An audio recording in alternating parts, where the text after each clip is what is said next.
Well, welcome back to Peace Walker, where I did a fuck ton of missions. We had to find the doorknob 6 times now. Snake, Zadornov's escaped. You have to find him. This is so bad. The game had kind of good pacing. I didn't mind the side missions, but now you're forced to do them just to unlock the stuff. And it kind of sucks. If I didn't do the side missions beforehand, I would have had to do a bunch. That would have sucked. So yeah, what I want to start with is, of course, some tapes. Who haven't we talked to in a while? Yeah, we did everything with pause. What's this? Hey, what's with all this sighing? You're not your usual self. Oh, Snake. Something on your mind? Yeah, Huh? besides like one No. 5-second No, not really. cutscene, I there was guess literally nothing interesting. Girls are funny, you know? You can never tell what they're thinking. They're always doing their own thing. Maybe they really are different from us men. Whoa, what's this about now? Chico, do you have a crush on somebody? No, it's not that. I just... What? Go ahead, you can talk to me. Whenever I talk to Paz, my heart starts pounding and everything I say comes out wrong. Paz. I guess she is pretty close to your age. That ever happened to you, Snake? Well, sure. Happens to everybody. Well, how do I talk to her? That is a tough one. Why don't you try, talking to her like you talk to everybody else? No, it doesn't work. I freeze up every time I'm around her. Our eyes meet and my face starts burning for some reason. It's like living on the battlefield. You just have to get used to it. You're nervous at first, but the more you're out there, the more natural it feels. Get your courage up and go talk to her more often. Oh, okay. Man, girls are more full of mysteries than UMAs. Oh, you got that right.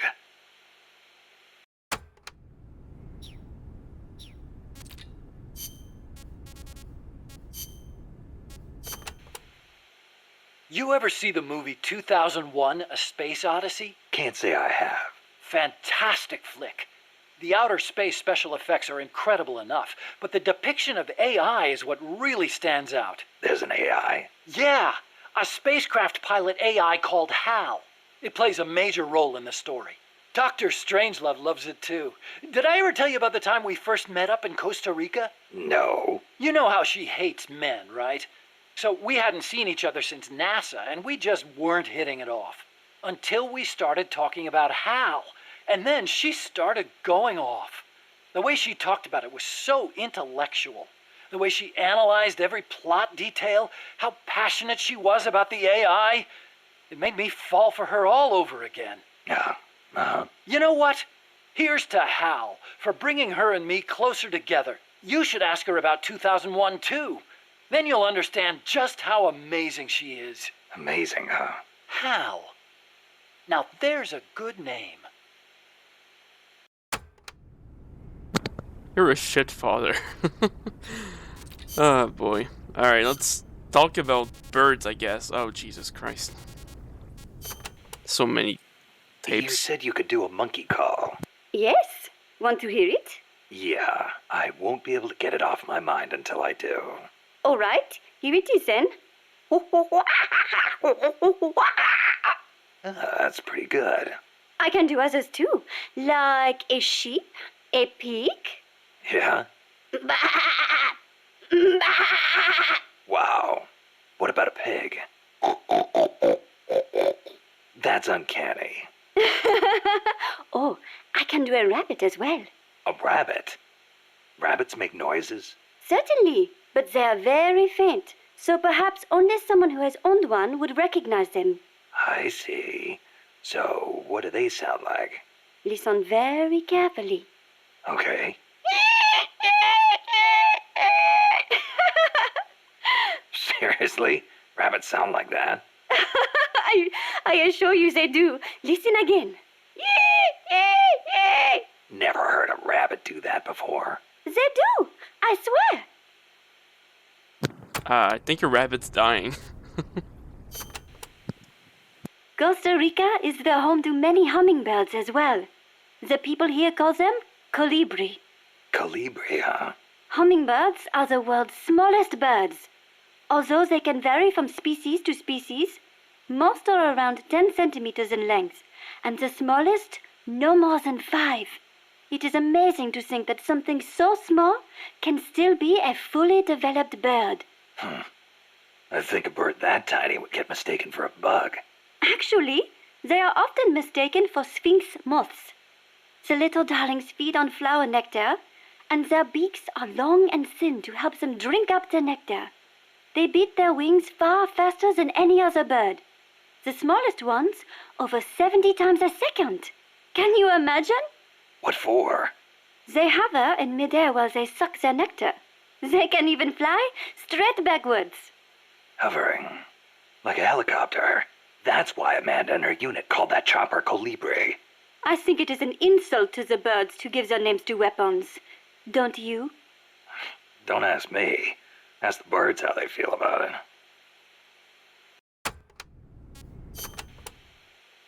Have you ever heard of the mannequins? Never.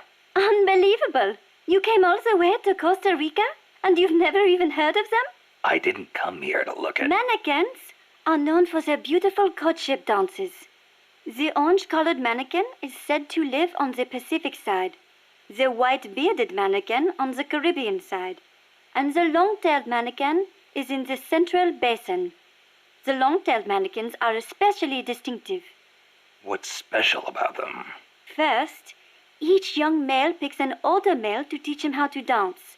Then, teachers and pupils all get in a group and dance for the females.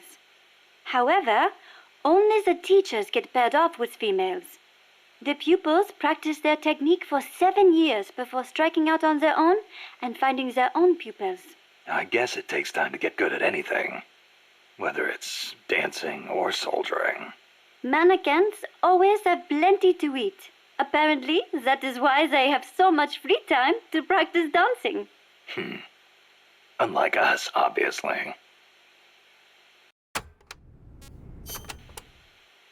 Another well-known bird of the cloud forest is the three-wattled bellbird.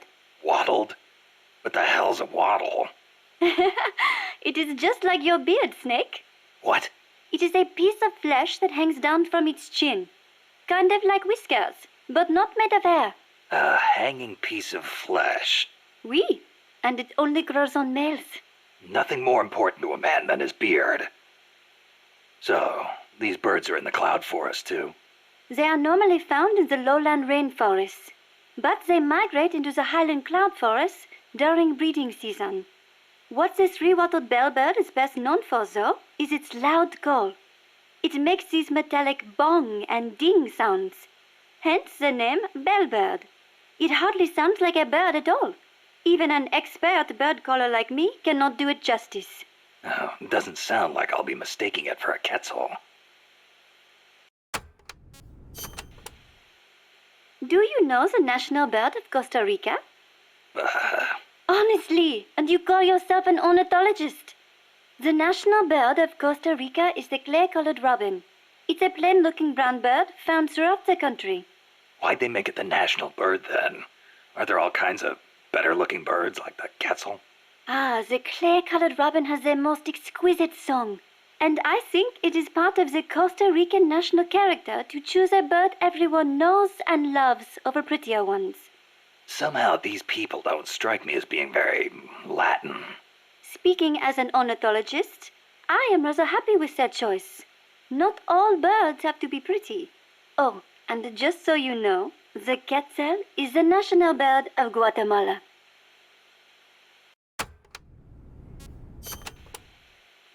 The scarlet macaw and the great green macaw are also representative birds of Costa Rica.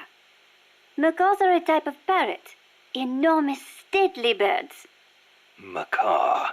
I think I've heard that name somewhere before. But of course you have. You are an ornithologist, no? Stop it! So, tell me, where do macaws live in Costa Rica today? Oh, come on now. I am only teasing you. Macaws live not in the cloud forests, but in the rainforests on the Pacific side of Costa Rica. In the past, they were a common sight all across the country. But lately, the population has decreased dramatically. One possible cause is the pesticide sprayed to facilitate large-scale banana cultivation. Evicted from their own land, huh? Thankfully, conservation efforts have been gaining some momentum lately. Well, that was fairly boring. Okay, we're done with these 3. 4. Amanda has this. And Miller still has a bunch of shit. Sure, why not? Amanda and her crew tell me they've managed to identify several different categories of mercenaries employed by the CIA. Give me a rundown. Sounds like info I could use. No problem. I'll go through them in order.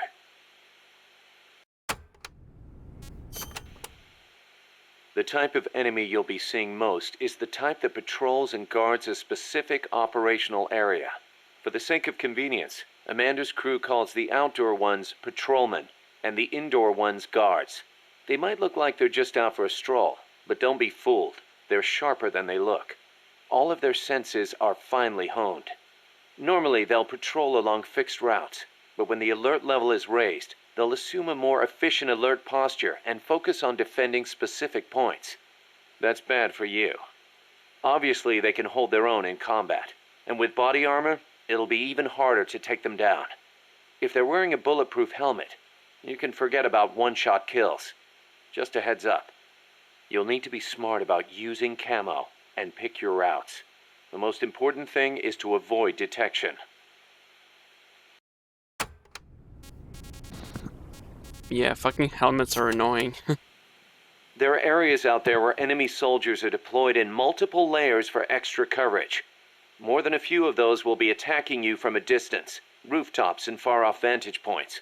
Try not to get too distracted by nearby enemies, because you could be leaving yourself wide open to longer-range attacks.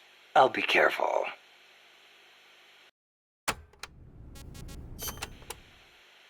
We know there are variations in the kinds of gear patrolmen and commandos wear, especially the body armor. Our scouts report that an enemy's defense and firing accuracy are directly proportional to how heavy their gear is. Those must be the guys with the highest combat skills. They can fight in heavier gear without their performance suffering. Supposedly, it's pretty easy to tell the difference in gear just by looking. So remember, use extra caution when dealing with enemies wearing heavy gear.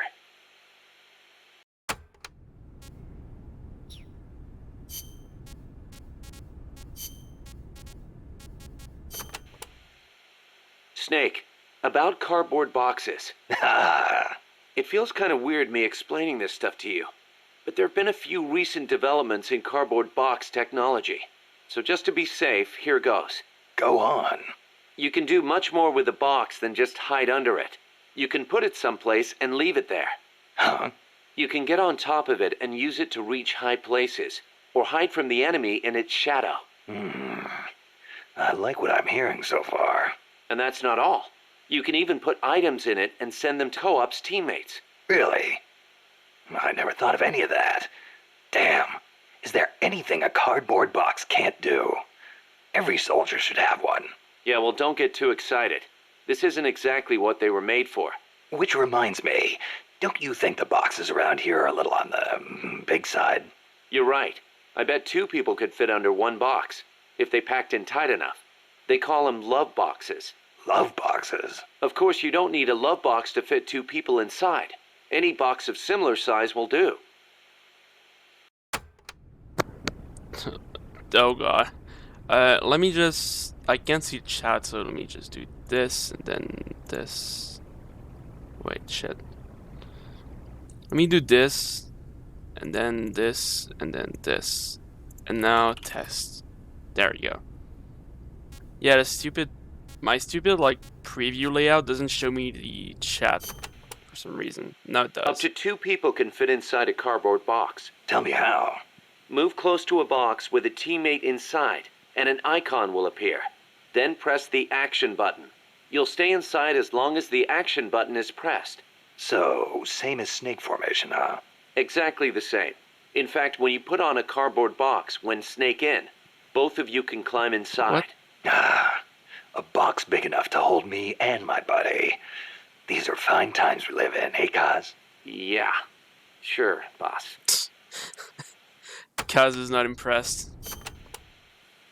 Snake, the R&D team came up with I something can't even new. use these. What's this? It's a cardboard tank. It's got enough room for 2 people. Same as any other cardboard box. Apparently the guy in front drives, and the guy in back is the gunner. Hold on, Kaz. Who the hell came up with this thing? I'm sorry, boss. He meant well, I swear. I know it's nowhere as good as a real tank, but still. It's brilliant! Huh? The perfect synthesis of stealth and attack power. Compact, elegant design. The finest example of a weapon I've ever seen. Seriously, Kaz, I need to meet the guy who made this. I want to shake his hand. You serious? Snake, look at it. It's a masterpiece, in every sense of the word. You don't agree? No. What is that? A tank? I like it. Boss? What? I hate tanks, but this one I think I could get used to. I love that it's a zero emissions vehicle. It will not hurt the forests of Costa Rica. What? Nice work, Kaz. I see I made the right choice making you second in command. But is there something wrong with me?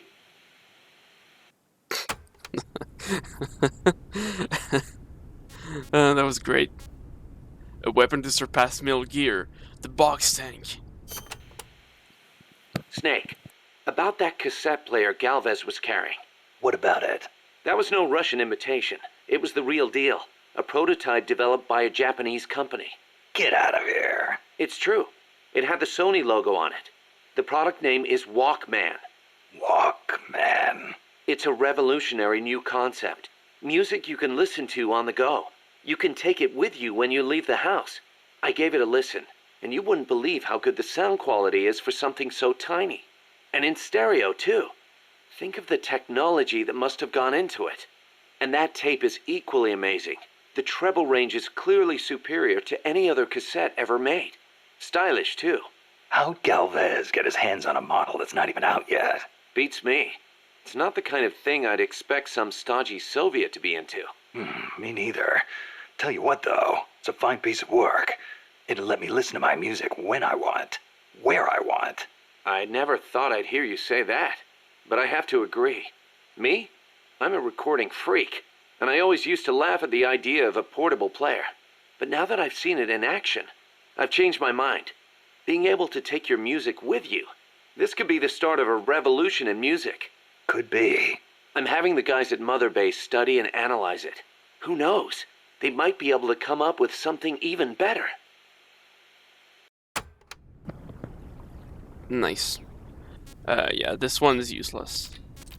What else? What else? Yeah, sure, let's do this. We've been putting this off for a while. Amanda, when did you join up with the Sandinistas? About a year ago, when I went into the mountains with mi viejo and his group. I thought your dad was with the FSLN from the start. No, he fought alongside General Sandino, but after that, he retired for a while. He found a job, got a wife and a house, and raised us kids. Then one day, some Sandinista students came by. And he felt the old fire in his belly. Something like that. All he did was help them escape from La Guardia, though. But then La Guardia showed up.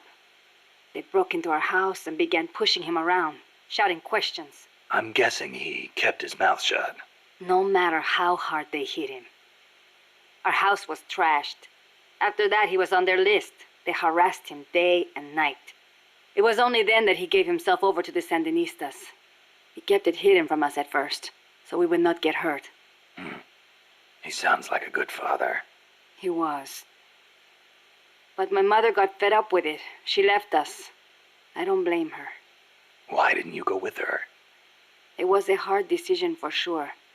But like my father, I could not let Somoza get away with his crimes. But most of all, Chico. he is too much like his papa. One way or the other, he was going to stay, and I could not leave him behind. Soon enough, La Guardia drove us out, and we found ourselves in the mountains.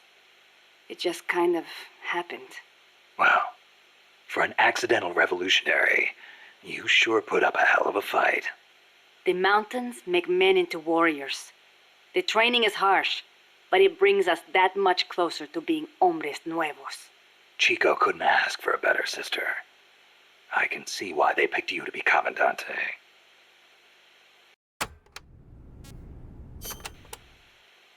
When I was little, I came down with malaria. Unlucky for me, it was the bad kind.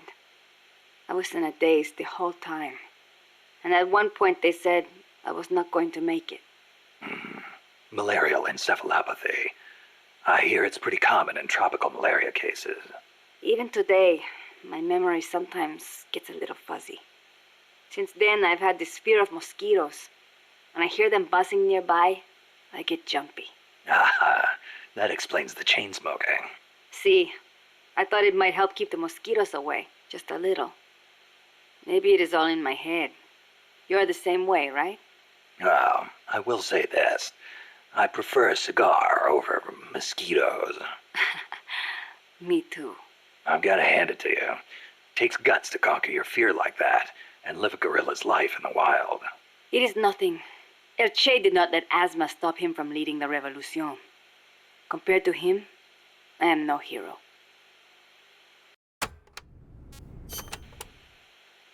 I'm sorry to hear about your dad. Thank you for saying that. Mi viejo was the leader of the Frente. He was the last of the generation that knew General Sandino. He saw the general's exploits firsthand as a boy. He would tell us stories about it all the time and about how the general was assassinated. Did you know he was getting money from the KGB? I had some idea, but I did not have the courage to confront him about it. I know it was a painful decision for him to make. I can imagine. Yes, my father was a good man. I loved him as a daughter, and his soldiers believed in him. Thanks to him, La Frente held together even in the worst of times. I don't know if I can ever fill his shoes.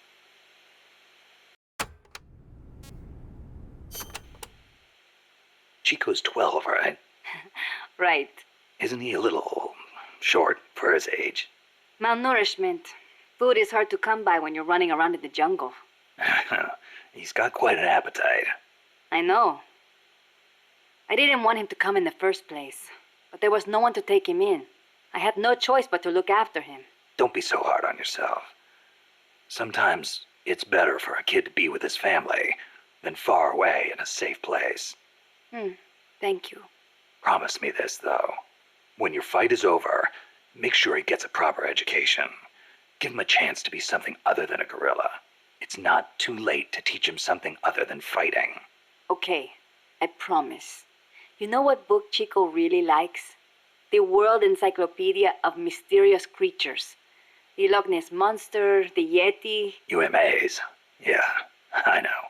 He's still so much like a boy. I worry about him. He'll be fine. I know plenty of grown men who still go crazy over UMAs. Are you serious?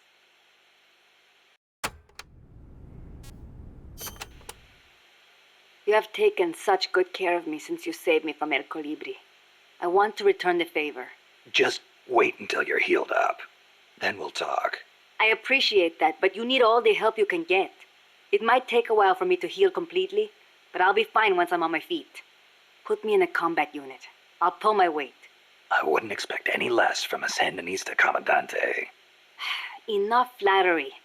But seriously, it does not feel right for me to be sitting here while my compas are out risking their lives. One thing's for sure. Having you out in the field would be a big boost to Sandinista morale. Of course, our ultimate goal is still the overthrow of Somoza. But until we get ourselves back in order, we will follow your lead, wherever it takes us. Glad to have you on board.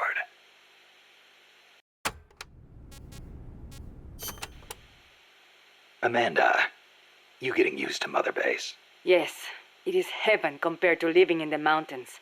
We are no longer constantly on the run from La Guardia or mercenaries. Some of the new guys we recruited used to be mercenaries. We are getting along. It was difficult at first, But once you talk to them, you realize we've got plenty in common. I see. Good to hear. We may be enemies, but we are all still human beings. La CIA's soldiers, La Guardia. The same goes for the people of America. What's gotten into you? Mi viejo got involved with drugs in order to scrape together money for La Revolucion. He did whatever the KGB said, all for Nicaragua, or so he told himself. But I realize now, in the end, all he did was help poison young people of America. Yeah. I have made up my mind. Even when I leave Mother Base and return to La Revolucion, I will never turn to drugs, nor will I look to the KGB for help. If we topple Somoza using the KGB and drug money, we will lose the people's hearts. So, you're choosing a different path from your father. I still respect him, but I will not do things the way he did. Well, I'm sure Chico will be glad to hear that. Chico is a grown soldier now. I could not face him otherwise. Well said, Amanda. Those are the words of a true Comandante. Stop. I was inspired by the greatest Comandante I have ever known. Boss. Ah.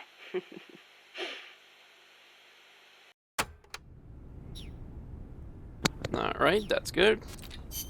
So, we're basically done, right? Oh shit, right. You're here. Is this long? This is long. This isn't too bad. Strangelove. Is that a code name? No, just a nickname. Don't tell me you don't recognize it. From Kubrick's Dr. Strangelove, or How I Learned to Stop Worrying and Love the Bomb. It's a film that came out in 1964. A dark comedy about the absurdity of nuclear deterrence. You were in a movie? No, stupid. I got my nickname because of that movie. Why? Because you look like the doctor in the movie? No, that Dr. Strangelove was a man. So? Back when I was at ARPA, I kept a photo of the boss on my desk. I was totally engrossed in my research and showed no interest in the opposite sex. Plus, I had a photo of a woman on my desk. The fools around me turned it into a cruel taunt, calling me Strangelove. Even for a bunch of shut-ins who never went out to the cinema, that title seemed to ring true with them. Anyhow, in their eyes, homosexuality was something strange. They were incapable of seeing things outside the lens of their own standards. Being strange means you have your own unique point of view. I rather considered it an honor. So, you were with ARPA before you came here, huh? Yes, back then it was really the only place I could make a living from my AI research. And before that? I started out at NASA. That's where I met her. When Boss went into space? Yes. It was that incident that turned me away from aerospace engineering. Space is entirely too hazardous a place for human beings. That was why I felt an immediate need to develop AI. As it turned out, rockets later became much safer, and mankind reached the surface of the moon. In any event, it was a hollow Cold War victory. When you get down to it, a nuclear missile is just a rocket with a nuclear warhead strapped to it. Thus, taking the initiative in the space race was tantamount to a military show of force. But the budgetary strain was too big for Washington or Moscow to handle. Yes, and then there was the Cuban Missile Crisis and the Vietnam War, and then came détente. Having leapt ahead of the Soviet Union with its moon landing, America shut down the Apollo program in '72. It was around then that ARPA was downsized and renamed DARPA, the D standing for Defense. With few prospects for continuing my AI research, Coldman's invitation was a godsend. It was also a chance to have them collect data on her. The end result being this mess. But we did learn something valuable from her. The nobility of peace. Why'd you agree to come here, to Mother Base? You intrigued me. Me? Hold on. You're not planning on modeling your next AI after me. Not a bad idea, but I have no intention of ever again attempting to transplant human thought into machines. Oh, that's a relief. You are the man who inherited the boss's will. You're gathering people around you, even now, shaping them, building a new organization. I'd like to see how it turns out. You're not planning to go back to AI research? I never said such a thing. Of course, my work will continue. Here? In my eyes, the growth of MSF as an organization is analogous to the development of the nervous system. The way you become intertwined, stimulate each other, branch out in new directions. It's really quite inspirational. Interesting way to put it. Of course, I intend to repay you for your hospitality. The fruits of my research will be at your disposal. Why not assign me to the R&D team? I promise you won't be disappointed. Cool. Let's keep the rest for later. Let's find Doorknob.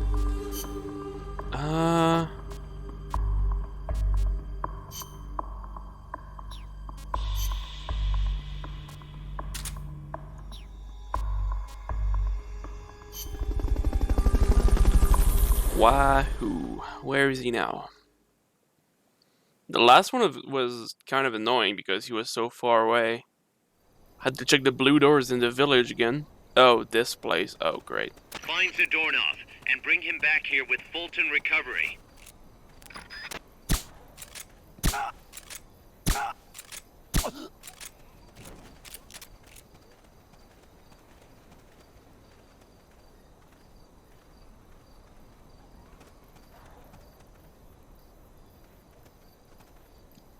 What?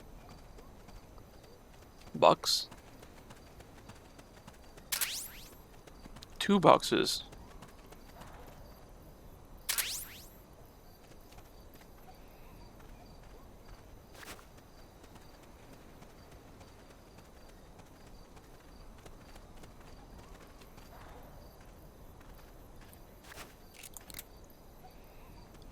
Is there people on the roof?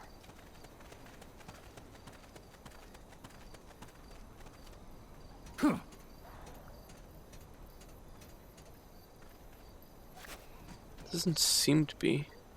There is one guy there. 2 guys there. Somebody there? No.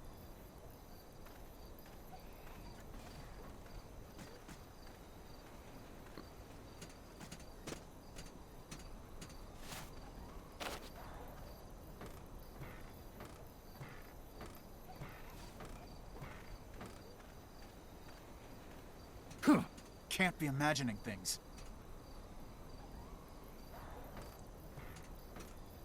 Come on, come on. Shit.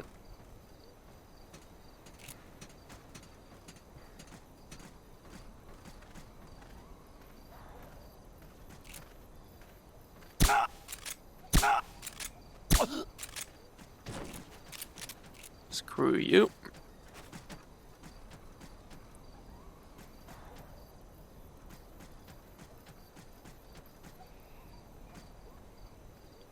Can't ever be too careful. Another box.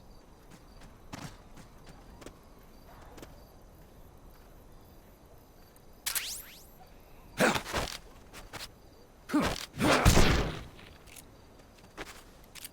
using Fulton Recovery on him. Screw you. You're done. Mission complete. Heat on the floor. The folks back at Mother Base will be thrilled.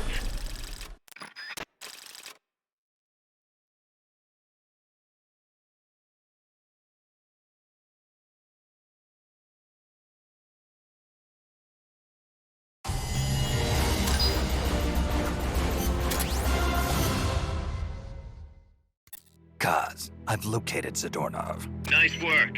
I knew you would. How could I be so stupid?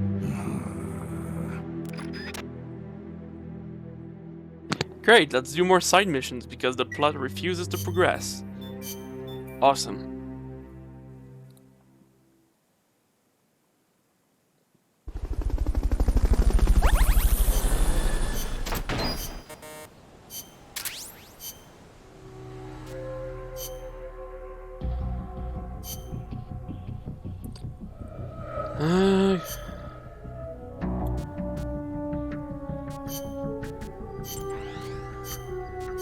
Oh yeah, I lost my helicopter. this might turn out bad.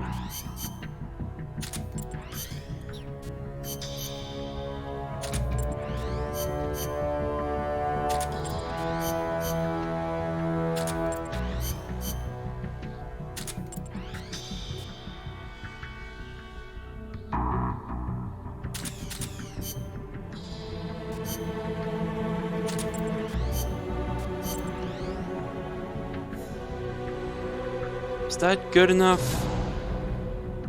I hope it is. I'm gonna try it. I don't mind losing a Lav G. And I have all the pieces to rebuild another Metal Gear if I ever lose it, so I'm not even afraid. Yeah, we can make... No? Huh.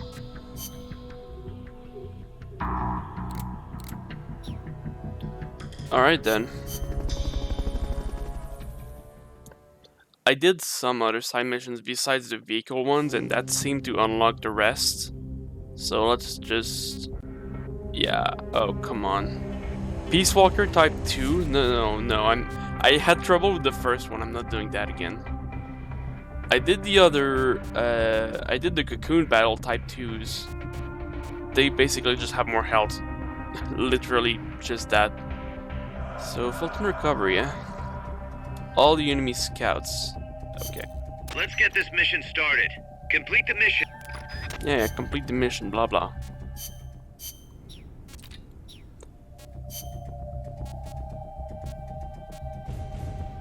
Alright. Cool, simple mission.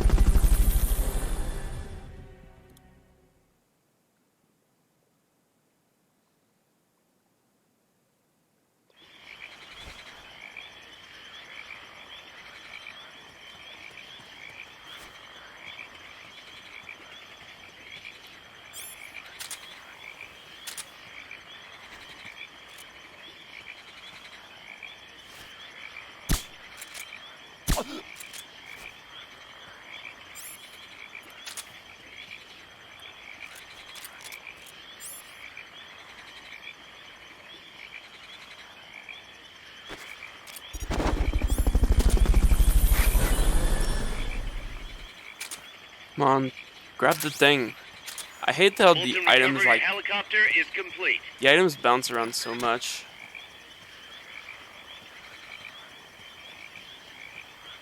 Is there really no one else?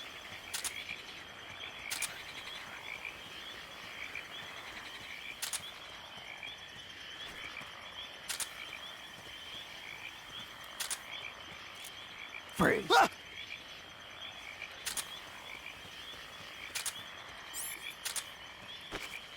There we go.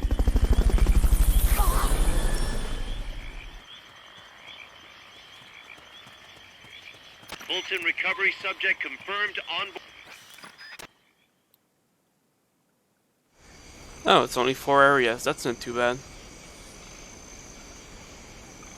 They're not too big either. This is the main one though. Yeah, see, they're waiting for me.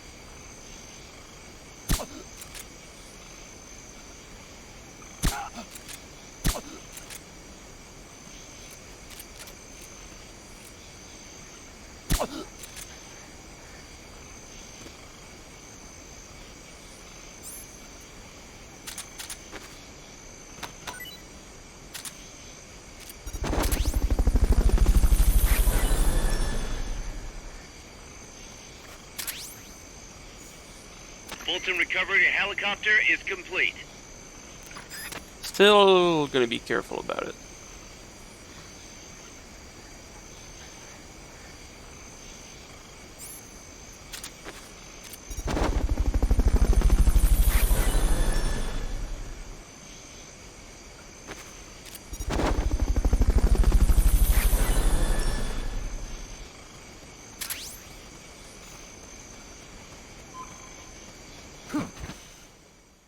To the cliff.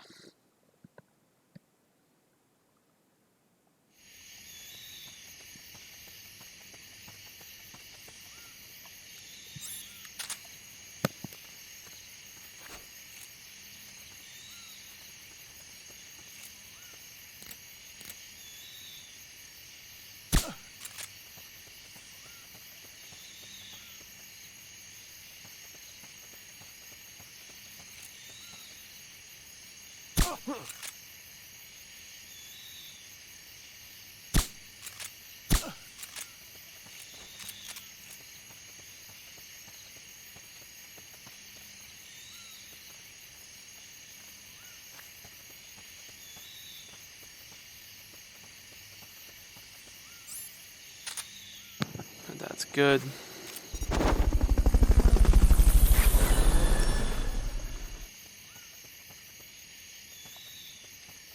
Fulton recovery subject confirmed onboard helicopter. They give me more Fulton, that's nice. 4 enemies. I hope there's 4 here.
Fulton recovery helicopter is complete.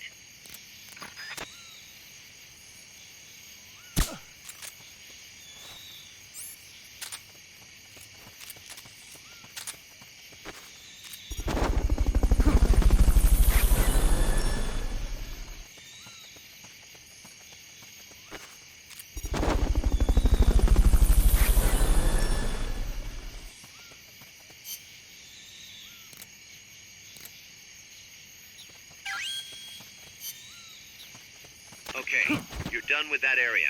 Head for the goal. Boom. You did it! Keep it up!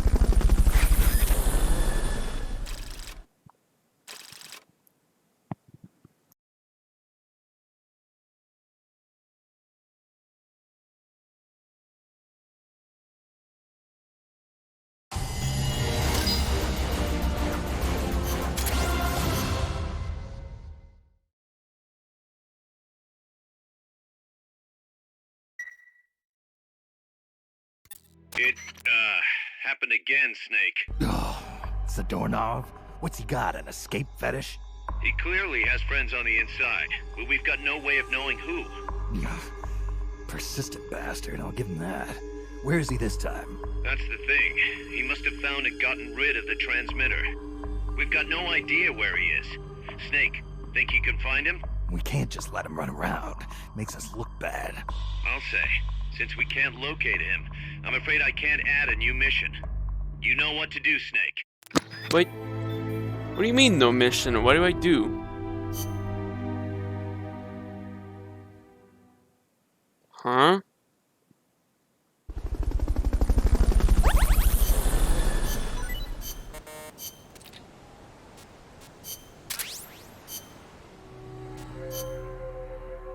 Well, let's do this first.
that went well.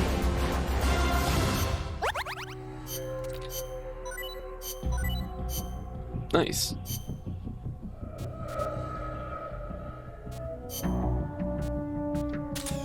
Remove these two so they can heal.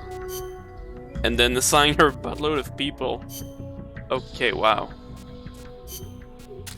Damn, our R&D skills are gonna go up.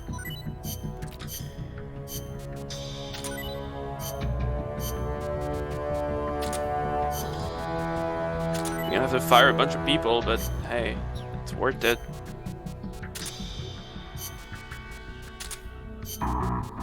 Yeah, all these scouts. You're equal ground, so I'm gonna send you here. You're fired. Alright, time to fire a bunch of people. You're fired. You're fired. You're fired.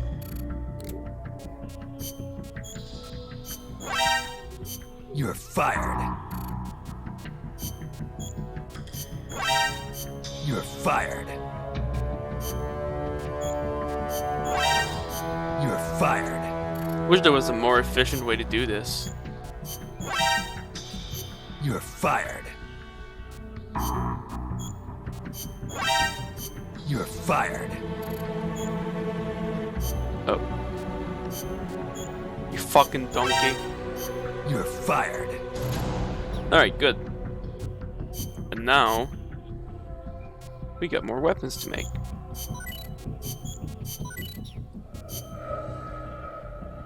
Hey, Fulton system. And the rescue box, I guess. Nice. Alright, now where the fuck do we go? How does this work?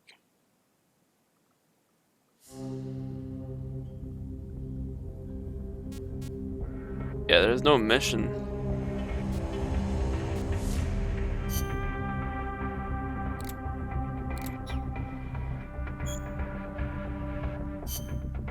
Oh, yeah.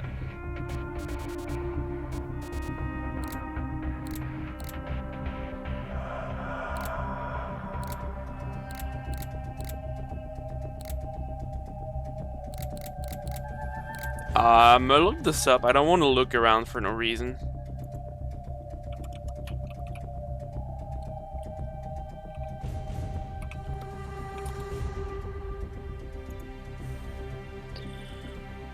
Extra ups, 0 or 03 to second floor.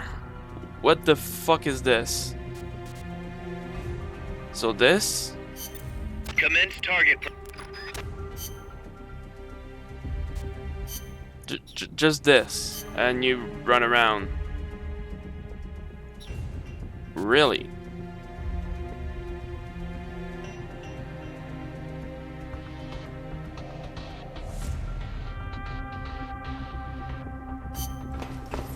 Apparently he's here and you need specific like AI requirements on your Metal Gear, and it needs to have all the parts besides armor. Welcome to the shooting range. Just the place for a little target practice, huh? This is stupid. When you're done, head over to the exit. This is really stupid. Yeah, look, see, there he is. Gonna punch the shit out of you. Oh, never mind. I guess we're gonna do a cutscene. Hooray, story. Big boss.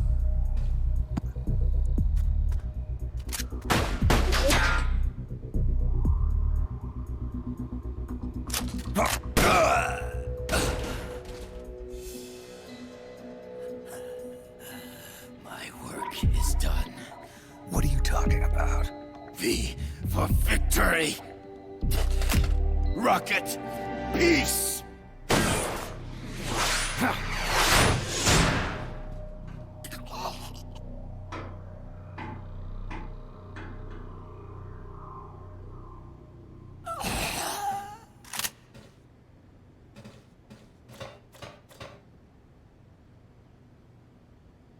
Kaz. I found Zadornov. I had to kill him. Huh. So much for our fugitive. Something's not right here. I'm thinking he had a friend. Someone inside MSF. Huh? What's going on? It's Zeke. It's moving. What? There's somebody inside. I can see them. Snake, get up here. Pronto!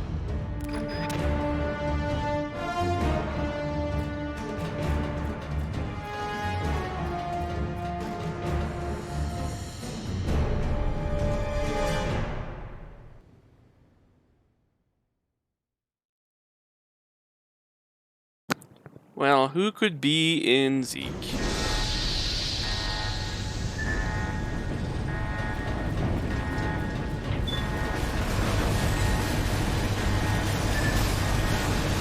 At least we get to finally see this thing in action.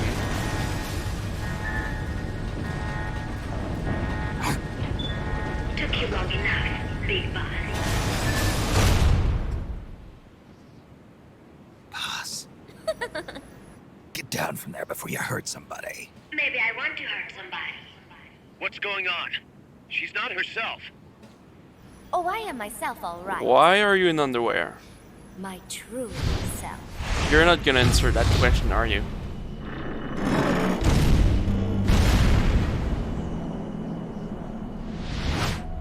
Kaz, shut that thing down. I can't. The controls aren't responding. Then how's it moving? I made some modifications. When? This machine was meant to have a human pilot. Modifications? Paz, what are you... Never thought I'd be into machines, huh?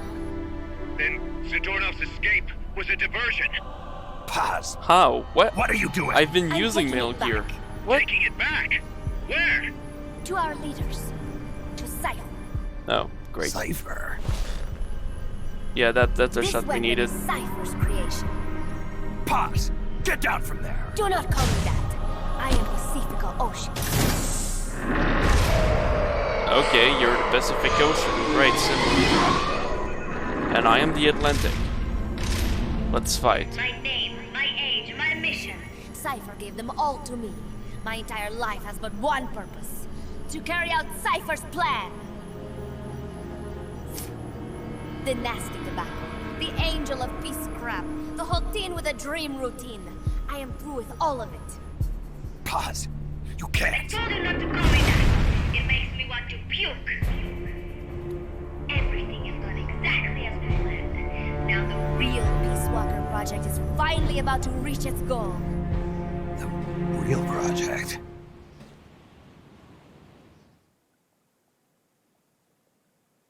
Yeah, that's kind of... Once upon a time, there were two young men who idolized a hero called the Boss. One day, they suddenly lost the point of origin. This Cypher, that was like a mother to them. Unable to come to terms with their sorrow, they each decided to carry on the will of their hero. Oh, it's Zero. But they could not Great. agree on what that meant. In the end, they became bitter enemies. And the Zero from which they both started was split into two. Wait. And you have been on the wrong path ever since. There is no happily ever after waiting for you in the end, unless... So everything happened because Zero and You obey Snake the will of misunderstood Cypher. each other. Where does an army without borders call Or home? misunderstood what the A boss state said. without borders, of course. That a world is without borders. dumb. World without borders. The Cold War order is about to collapse. The age of electronic intelligence is about to begin. The NSA, CSS, NRO, DIA, etc., etc. The intelligence community that has long bickered amongst itself will be united in a world governed by electrons. Cypher will gather all information, watching over the world and guiding the will of its people, all while they remain blissfully unaware. There will be no one to oppose them. For the first time, the world will be ruled by a single will. Until the new order is in place, you and your army will be the force that protects it. You will be Cypher's deterrent, pulling the wool over the eyes of the old order with your charisma and military prowess. Accept our offer, and we will allow you to retain control of MSF and Zeke. That's an offer. The boss threw down her gun, and with it, her life's calling. You, her disciple, have never been able to do that. You are too afraid to let go. I was made to fight. I am a gun. Is that so? Then what do you call this? Is it a gun too? You are a lousy liar. Admit it. This thing is a monstrosity. A product of your own fear. But not Cypher. Cypher thought of something different. Cypher's going to control guns. Control gun? And that's That is different right. because Note the how? term, control. It is the ultimate approach to the illusion of peace. Control power. You're gonna be disappointed. Then we are done. Thank you for playing. Better luck next time. The offer Is rescinded. And now the ultimatum. Zeke is already in nuclear strike mode. What? I'm taking the weapon you built and using it to launch a nuclear strike on the east coast of the United States. You're insane. What are you after? But wait, here is your consolation prize. We are about to show the world just how dangerous a gang of outlaws, an army without borders can be. You and your men will become pariahs, and you will be wiped off the face of the earth. Rather than heroes, you will be seen as a well-armed extremist cult prone to indiscriminate outbursts of nuclear aggression. you will give rise to a new world order, an age of deterrence defined by its fear of extremist cult influence. This is a lame twist villain. The picture I am painting. This was a lame When chapter. all is said and done, peace is nothing but a fantasy. A game is a game. You either win or you lose. All you can do is fight. Stop me if you can. The peace sign is the V of victory. Say, peace. Why are you going underwater? What is happening?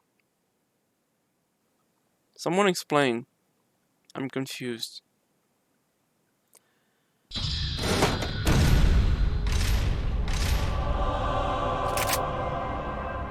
She's gonna launch a nuke. Snake, we've got to stop her. Whatever it takes. Awaiting your orders. Stop me if you can.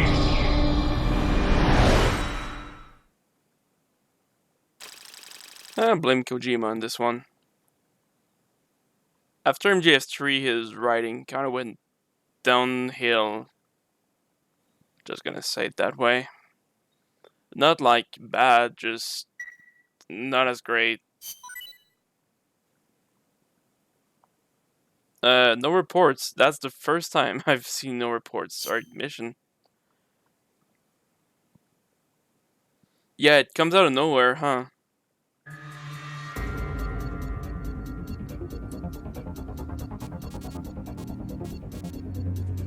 Yeah, I'm... Zeke battle, sure, whatever.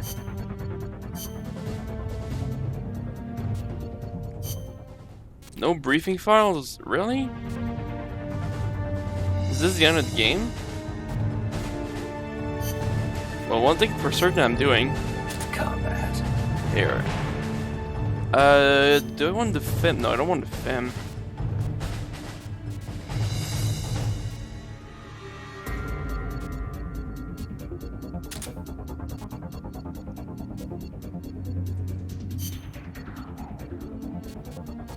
Yeah, PKM is 600, that's better.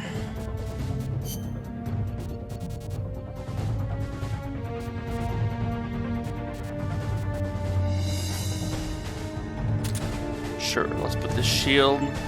Got a shaft right here, got the Sublime Strike. Grenades. Wait, no. I want the... Where is it? AT mine.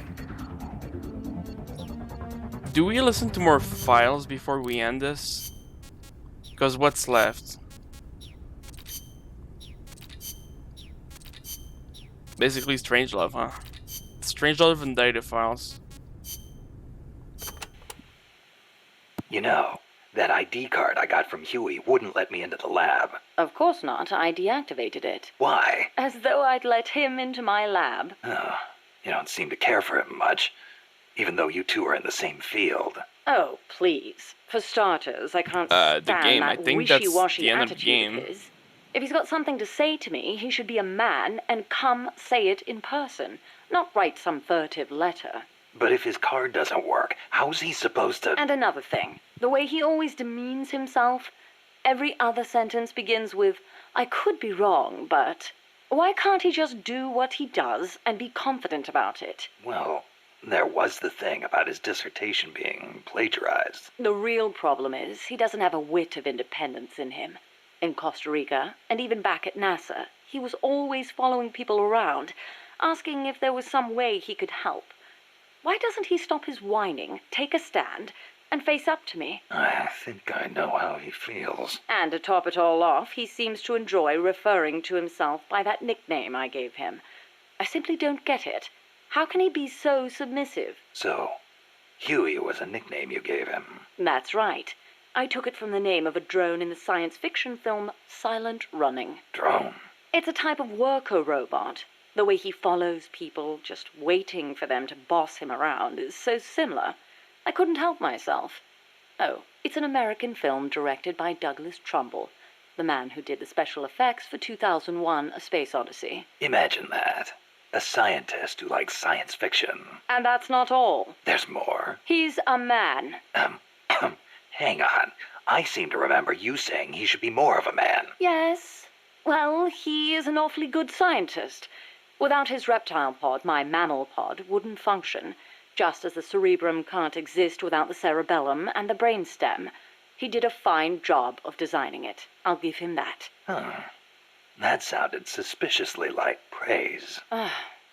It's merely an objective observation. I like people who possess the will to move forward.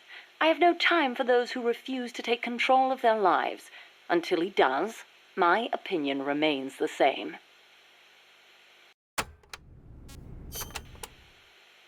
So, you and Cecile seem to be enjoying yourselves back at that lab.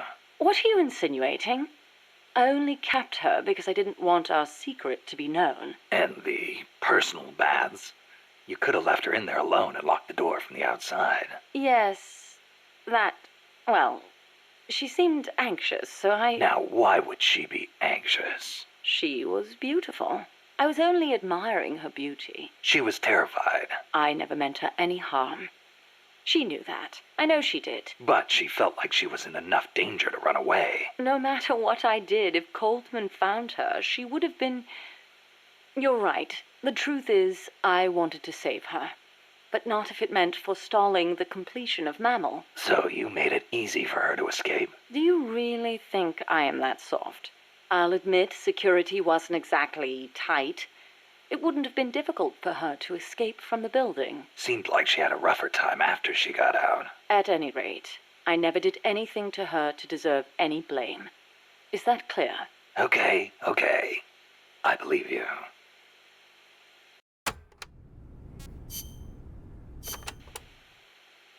Huey's probably mentioned this, but just to be clear, there's a limit to the parts we can produce here at Mother Base. Therefore, I've built Zeke's AI using memory boards you pulled from other AI weapons. Will that work? In the human brain, individual functions are spread across multiple regions. The same is true of AI. Multiple parts sharing the same function interlink to strengthen that function. For example, the more sensor memory boards you have, the greater Zeke's search and detect capabilities will be. Install more movement boards, and you'll increase its mobility. Meaning the AI's capabilities change depending on how much memory we give it? Exactly. The more boards you install, the more powerful a function will be.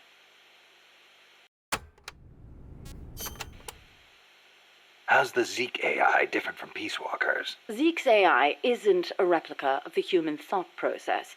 It isn't programmed to make decisions about nuclear retaliation.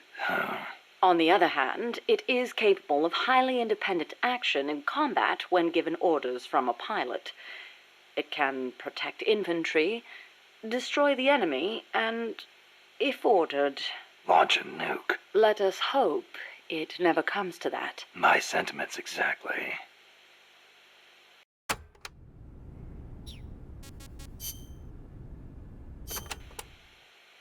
Strangelove, when did you and the boss first meet? Did she ever tell you about what she saw in space? Yeah. I saw the same thing along with her. The Soviets beat America into space with Sputnik, and so America rushed to be first in manned spaceflight. NASA used her as their top secret guinea pig, launching her deep into the cold blackness of space. I took part in the project as a scientist. You were there with her? Yes. For a brief time. We were one and the same, she and I. We sought each other out, completed each other.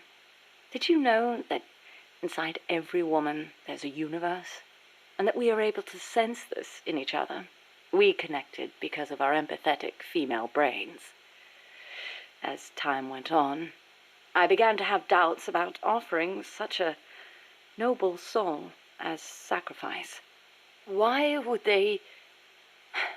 did she have to... The flight test was a narrow success, and she miraculously made it back alive, but her mind and body were horribly mangled, and there was nothing I could do for her. We were no longer one and the same. She went away, and I, having nothing else to live for, immersed myself in AI research, hoping that no one would ever have to make her sacrifice again. I never knew. It's not really worth knowing. We were ships passing in the night, that's all. Perhaps someday I'll tell you the long version, if you're interested.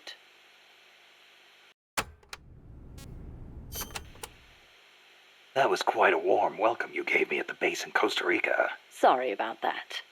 But I simply had to know. The boss's final act. Yes, by inputting her thoughts and actions into the AI, I was imbuing it with her mind. The only thing I couldn't understand was her final act. Operation Snake Eater. Official history says she betrayed her homeland and defected to the enemy and was killed by you. But it didn't make sense. The boss would be the last person on Earth to betray her country. It was logically inconsistent. It was, wasn't it? That internal inconsistency prevented the AI from activating properly. Just as Hal malfunctioned in the film, I understood the reasoning, but I had to have proof. Proof of her final act, her true intentions, one way or another. So you tried to squeeze it out of me, huh? As a matter of fact, I did. Your silence was the very answer I was looking for.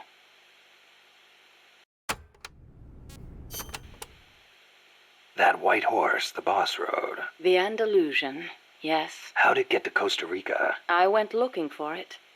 It was her final witness. Even if it couldn't speak, I found it and brought it here. Where?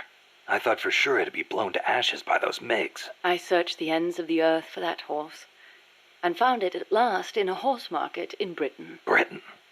Are you saying it came all the way over the Ural Mountains, through Europe, and across the English Channel? Who knows, really?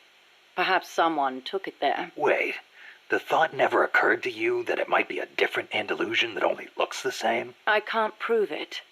Or rather, I couldn't. What do you mean? You should know best of all. That horse wouldn't let anyone ride it. And believe me, I nearly killed myself trying. The only one it allowed on its back was you. That was the proof.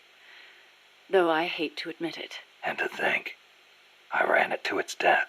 But in that last run, it regained the glory of its youth, using the last of its strength to pursue its former master. Any horse would wish for such a fine end.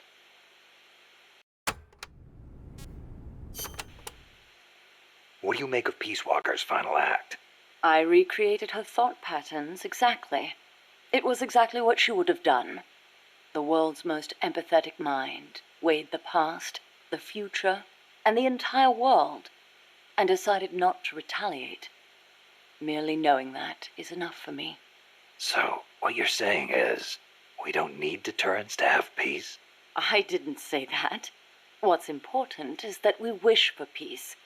MSF needs a way to protect itself from the might of nations. Survival requires pragmatic thought and action. But you must still retain your ideals. If the gap between reality and those ideals ever leads you to lose them, I doubt MSF will survive.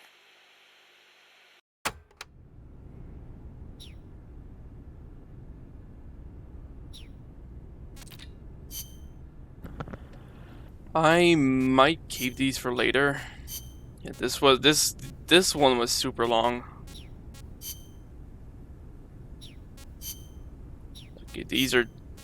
Oh, Jesus Christ. Maybe later after we beat this thing. Right, we're ready? We're ready. Let's do this.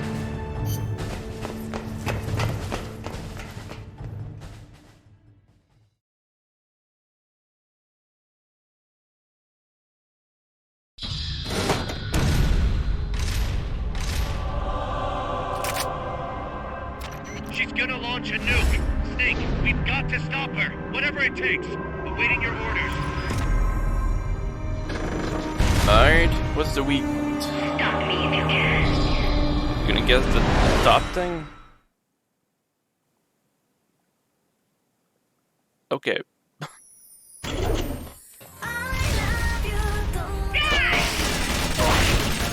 Yep.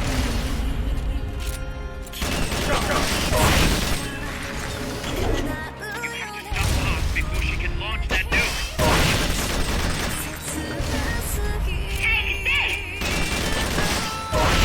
We've activated the hatches up on deck. You can use them as cover so long as they're open.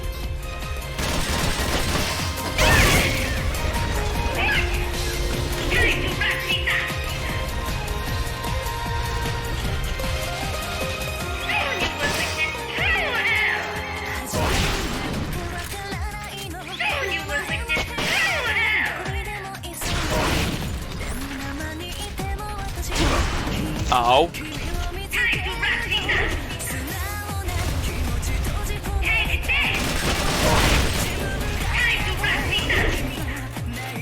Mother Base's gun platforms to use. The control panel is on the edge of the deck.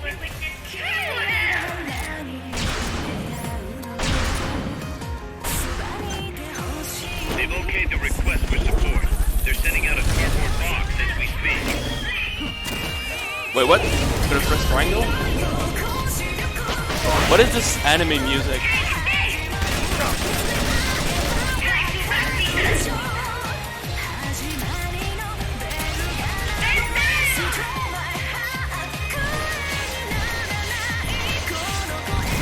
Oh, there's...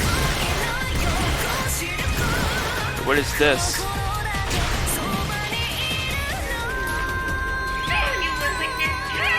Request acknowledged. I'll need you to tag the target directly.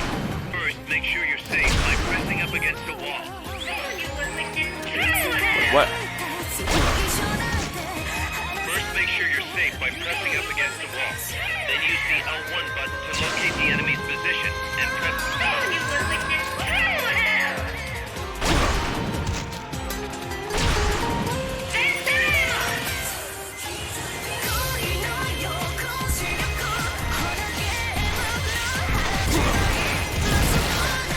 Jesus. That didn't work.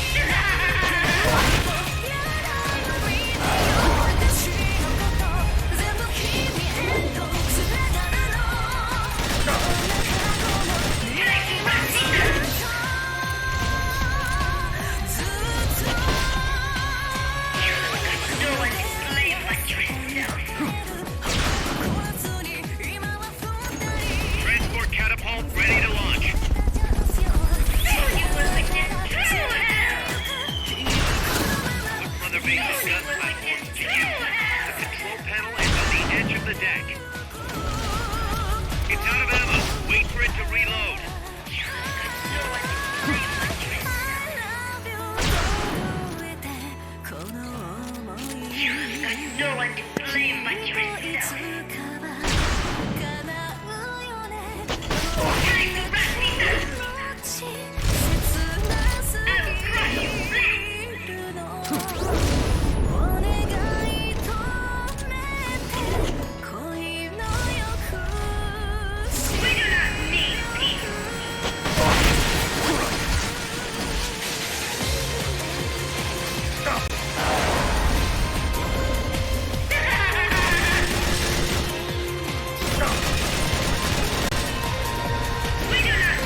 loaded in the transport catapult.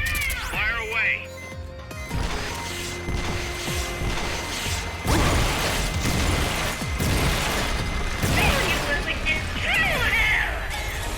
Strike request acknowledged. We'll need you to tag the target directly. First, make sure you're safe by pressing up against the wall.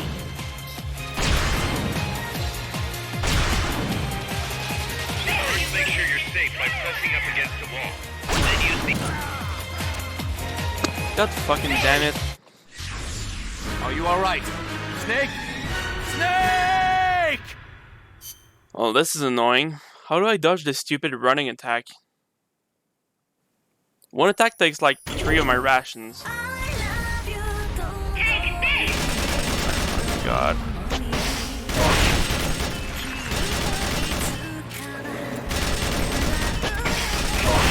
She can launch that nuke.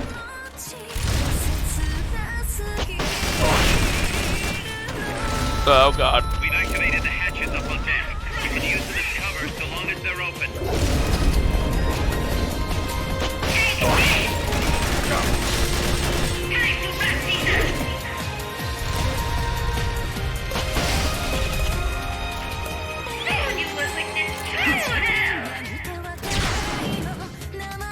Alright. Strike request acknowledged. We'll need you to tag the target directly. First, make sure you're safe by pressing up against the wall.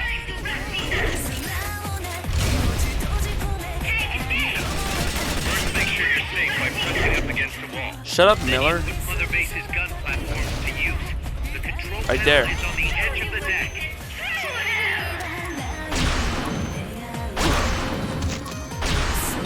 This is so unreliable. Do you have a target or not? We're aborting the strike for now.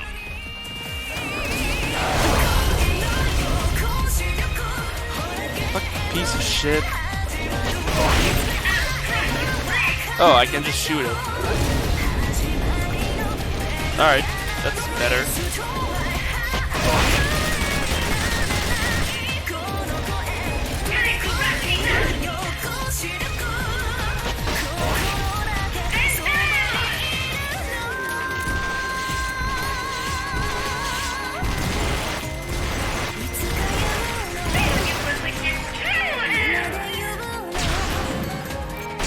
Strike request acknowledged.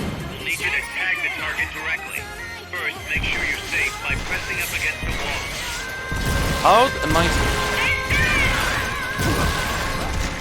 First, make sure you're safe by pressing up against the wall. Then use the L1 button to locate the enemy's position, and press the attack button to tag him.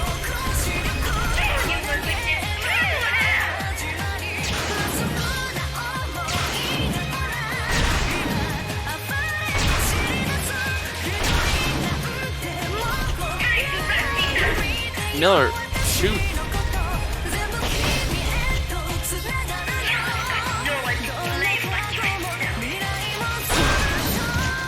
Why does this hit me?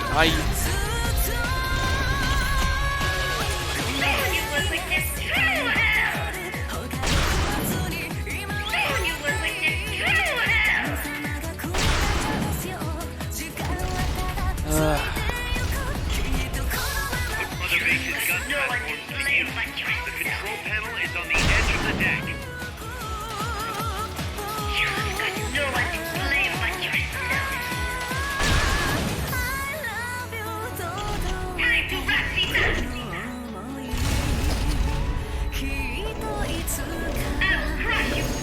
Transport catapult ready to launch.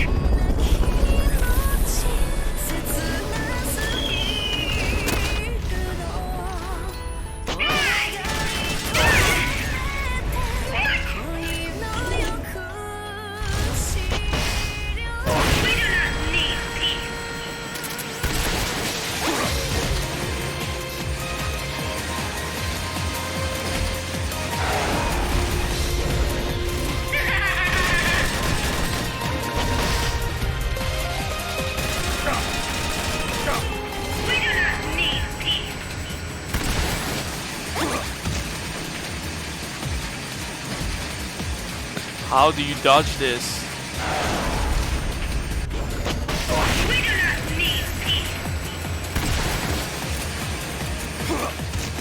Oh my fucking god, stop spamming the stupid attack.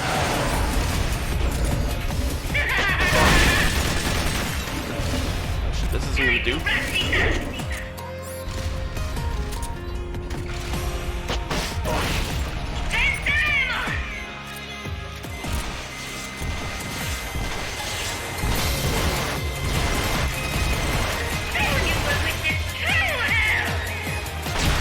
Strike request acknowledged.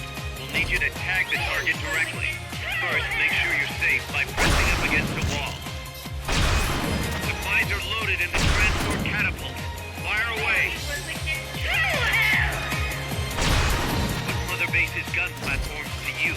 The control panel is on the edge of the deck. You will witness true hell. Do you have a target or not? We're aborting the strike for now. No.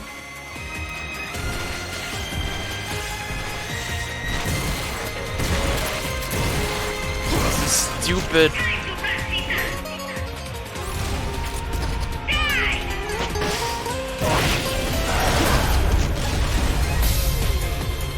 I'm gonna look this up after I die.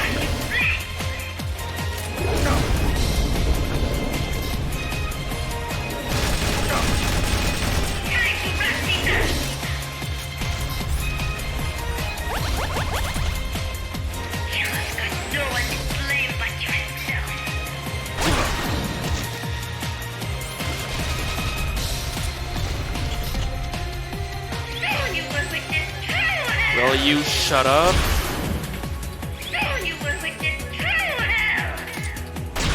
The chat won't even do anything.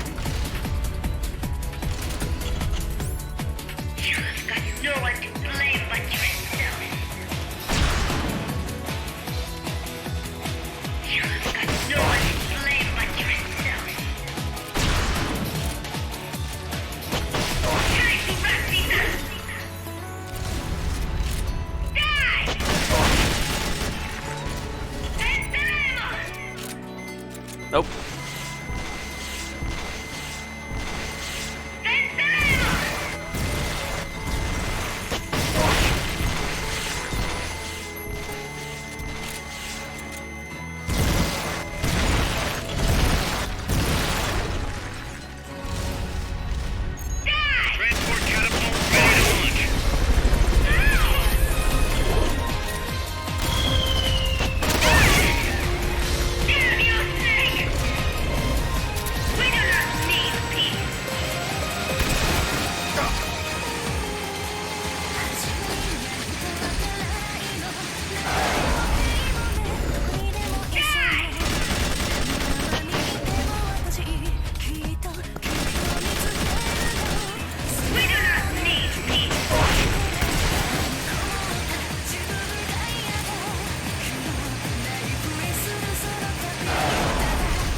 This is where it ends.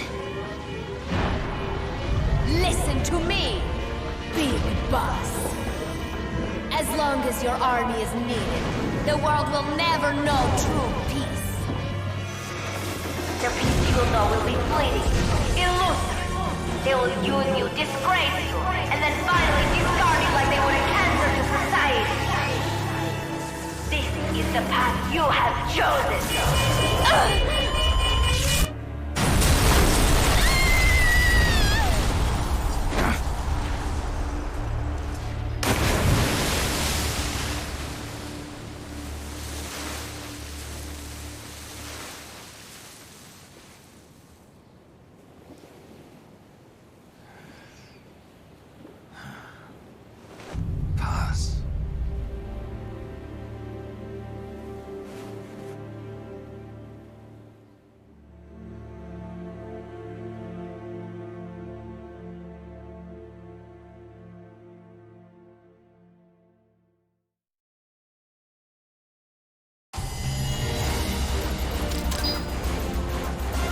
Huh, got an A rank for that? Huh. Interesting. Outer Heaven. Who would have thought that little girl was working against us? Tell me about it. She had everybody fooled, me included. Can't believe I didn't pick up on anything. Snake, there's no point in beating yourself up over the past. But hey, maybe you should put in some practice against Zeke in case this sort of thing ever happens again. In any case, I need to go talk to Dr. Strangelove. Zeke still isn't ready. Huey!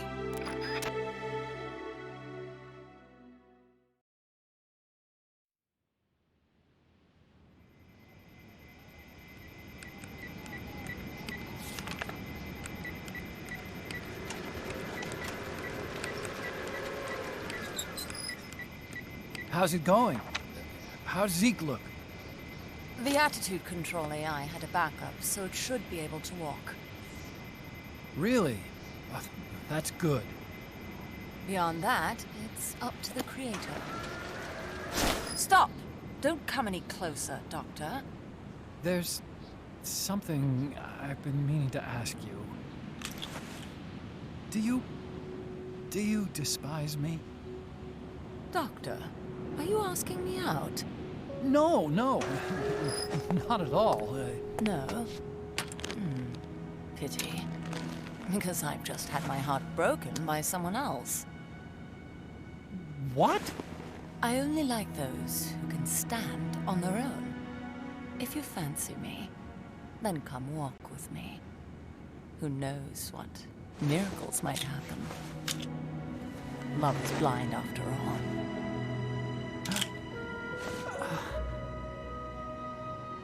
Take your time. I'll be waiting.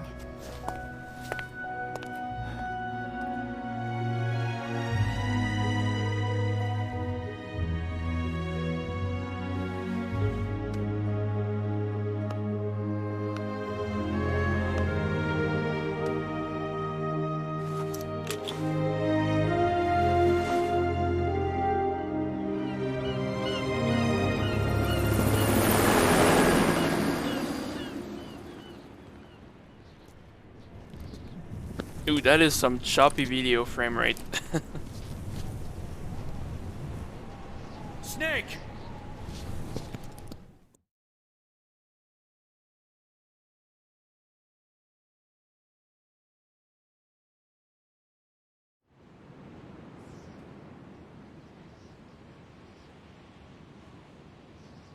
Hey Miller, we finally see your player model. Also, what? Why does it have a lighter? That name Paz mentioned. Oh yeah, at the end. we did see Cipher. that in the intro. It's a code. It means empty. It also means Zero. a world of electronic intelligence built on codes, and at the center of it all, a zero. Cuz. Look, boss. I owe you an apology. Hear me out, okay? Sure. I knew Paz and the professor. I knew who they really were all along. Cuz. I used them. I suppose you were the one that brought them to Columbia in the first place, huh? Guilty as charged. Paz wasn't just CIA, you know. She was working for the KGB, too.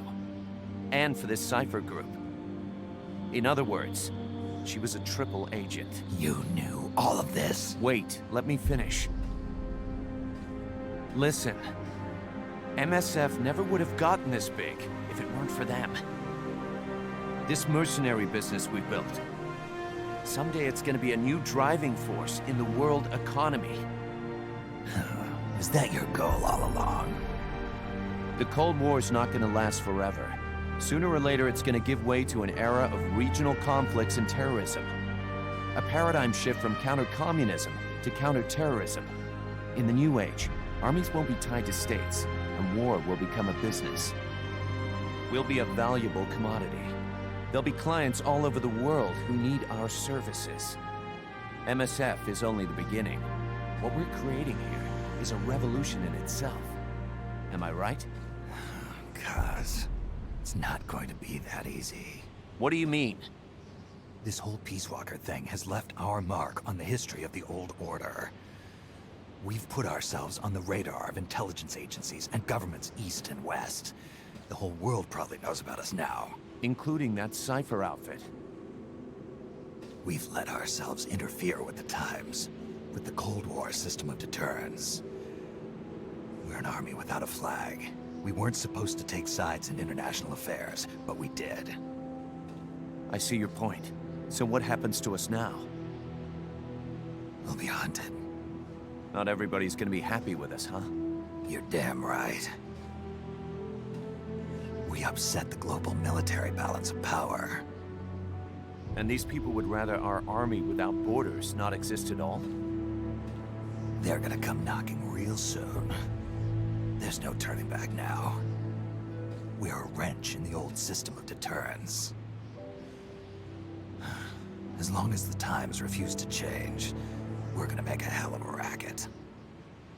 Then who are we gonna fight? The establishment. Anybody who tries to restore the old balance wants to snuff us out of existence. Which establishment? It won't be a particular country or ideology that hunts us. Who then? We are going to be fighting the biggest beast of all. The Times.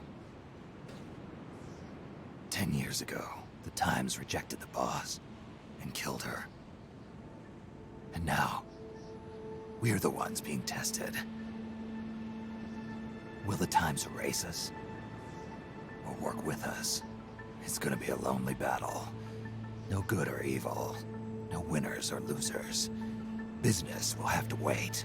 The question we have to ask ourselves now is, can we survive long enough to see the 21st century?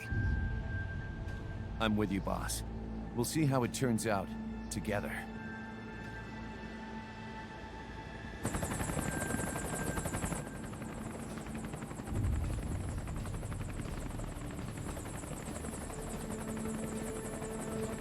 The hunt is on, Kaz.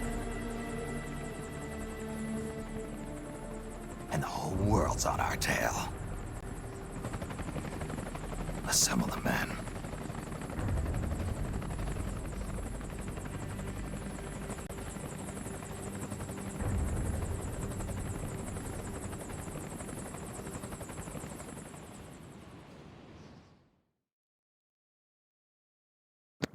Yep, that'll be for another time. So, okay, can I skip this? Really, game? So they do the whole fake credits thing, then they make you go into chapter 5, then you need to do a bunch of side missions. You need to find Zadornov 7 times, just for a cool fight with Zeke.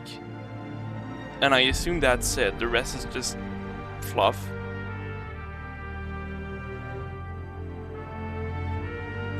Oh no, that is the events after. Yeah. Wait, is it?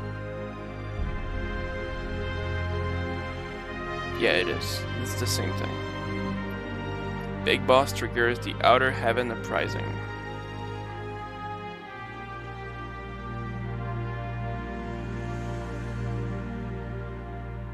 Except not really.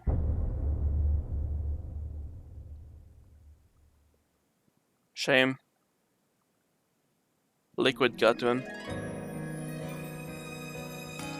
This game overall. Well, I've said my thoughts before. It's not much to add. We could listen to the tapes. We've just been playing for like an hour and a half. So I feel like listening to the tapes we miss is fair. And I think I'm gonna stop playing this game after this, unless there's more story. Yeah, he got killed like, I think 3 days before MGS1 started.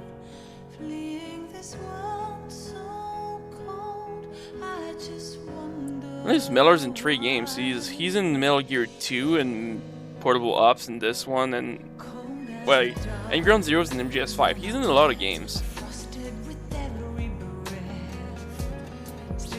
So yeah, this is kind of like prototype MGS5 in a way. The gameplay and the whole base management thing, it really is. Yeah, he was just like an advisor, I guess. I didn't even like they didn't even say his number. I only found out way later. I spoke to him like twice. I was trying to speak to people, but most of them had nothing interesting to say. But yeah, overall, really not my... I would say this is my least favorite Metal Gear so far. This was not fun. I mean, sometimes yes, sometimes no, but it was really repetitive. At least you get cool music like this.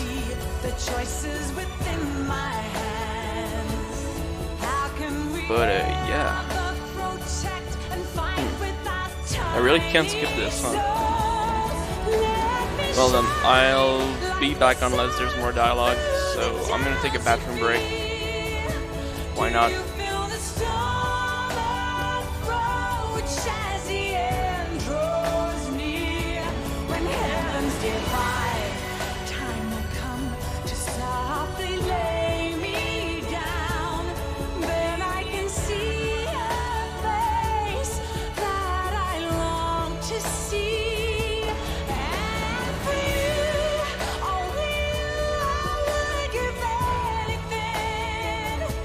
Leave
I'm back just in time. Yeah, on the iPod, I think they had that. Okay, what now?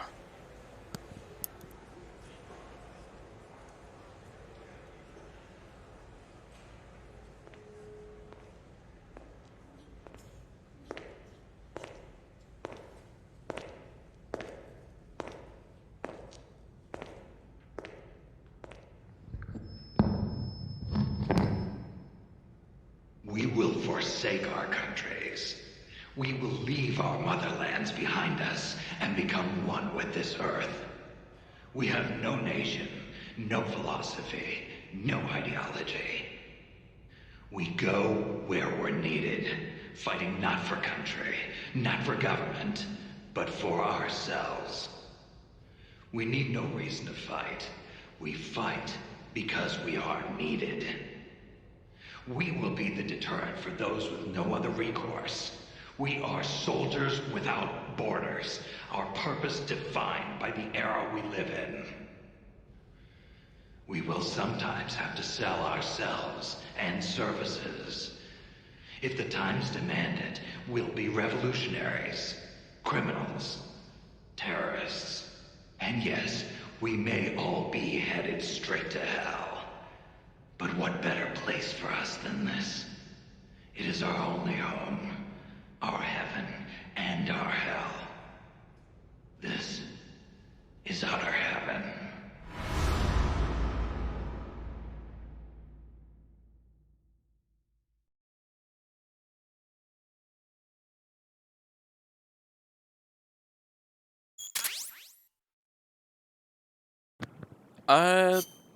Co-op messages. Okay, what do we have? Stealth map design, stealth gun design. Okay, whatever. Wait, I don't even get a ranking. Oh wait, I did. That was weird. And so the game just ends, I think.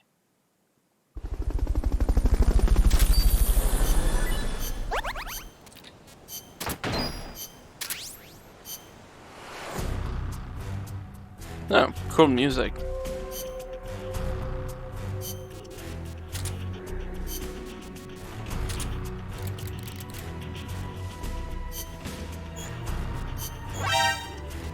You're fired.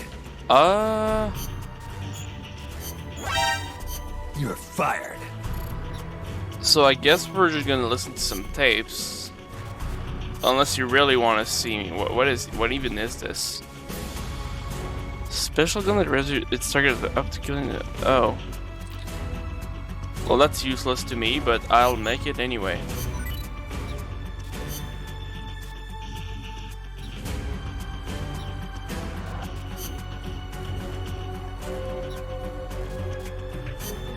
What even is there left to do? Just really side missions. All the vehicle side missions.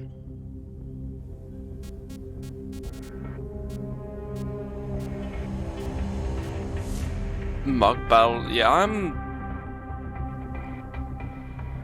yeah.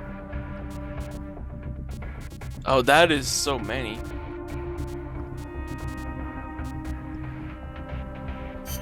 Let's get this mission started. Yep. Complete the mission and proceed. I want to do Revengeance next. I want a bit of action, and then we'll be back to Ground Zeroes, which is basically it's a prologue to MGS5 before the actual prologue to MGS5. It should have been it should have been something like chapter 2 of MGS5, but it was split for a demo just to show the Fox engine, to not have people wait like what did it I think there was like 5-6 years between this and MGS5. So yeah, it was mostly that. Do we have anything new, by the way? We do. Let's listen to all the new stuff. How could we were gonna start a band together. She was posing as a KGB agent, too. She must have put on the act to get close to Galvez. Wonder how much Coleman knew. But the whole time she was working for some organization called Cypher. Huh. Cypher. Ring any bells, Kaz? Cypher. It means code, or zero in Arabic numerals. Zero. Does that mean something to you? Not sure. You know, cipher and zero were basically the same word. It's a linguistic redundancy. The word stems from the Sanskrit shunya. It corresponds to the Buddhist concept of emptiness. In Buddhism, shunya means hollow. It supposedly refers to something that's swollen and empty on the inside. A big swollen emptiness. Just like outer space.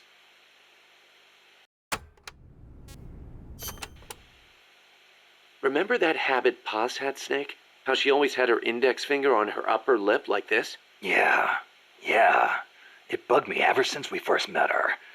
Never figured her for a snuff user. I can't believe we never noticed. She used the kind where you keep a pouch of leaf in your upper jaw, let it absorb through your gums. She might not have been used to it. Probably used her finger to keep it in place.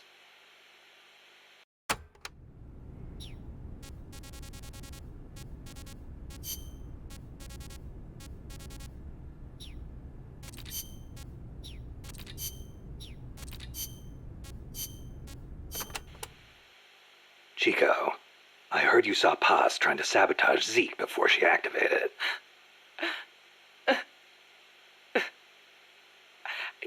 I should have stopped her. If only I hadn't run away. I could have captured her before she got inside. If I'd done that, she'd still be here. She was carrying a gun. Probably trained to use it too. Don't blame yourself. You couldn't have stopped her anyway. You were unarmed. Could have at least talked to her.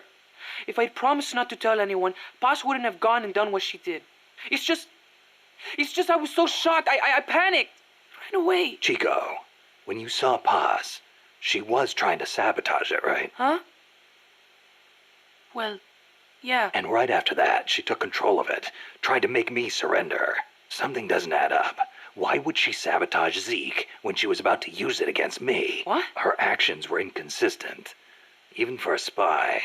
If she wanted to destroy Zeke, she could have done it and run away. But if her goal was to steal Zeke, she'd have no motive to sabotage it. I don't know. Maybe your seeing her caused her to change her plan. I don't get it.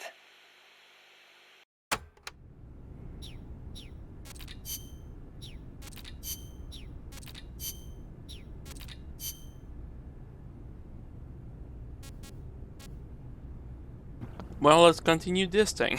Okay. Grab your popcorn. This is an audiobook now. I spoke out against her going, submitting a report stating the ray shielding was inadequate. But the Brass's response was brusque. She's already been exposed to a nuclear test in Nevada. She's the perfect candidate. It was completely irrational. Repeated exposure to radiation would only increase the danger. But the government was still reeling from the Soviet success with Sputnik. There was no hope of getting a rational response. They were simply too panicked. People can be so obtuse when it comes to things they can't see.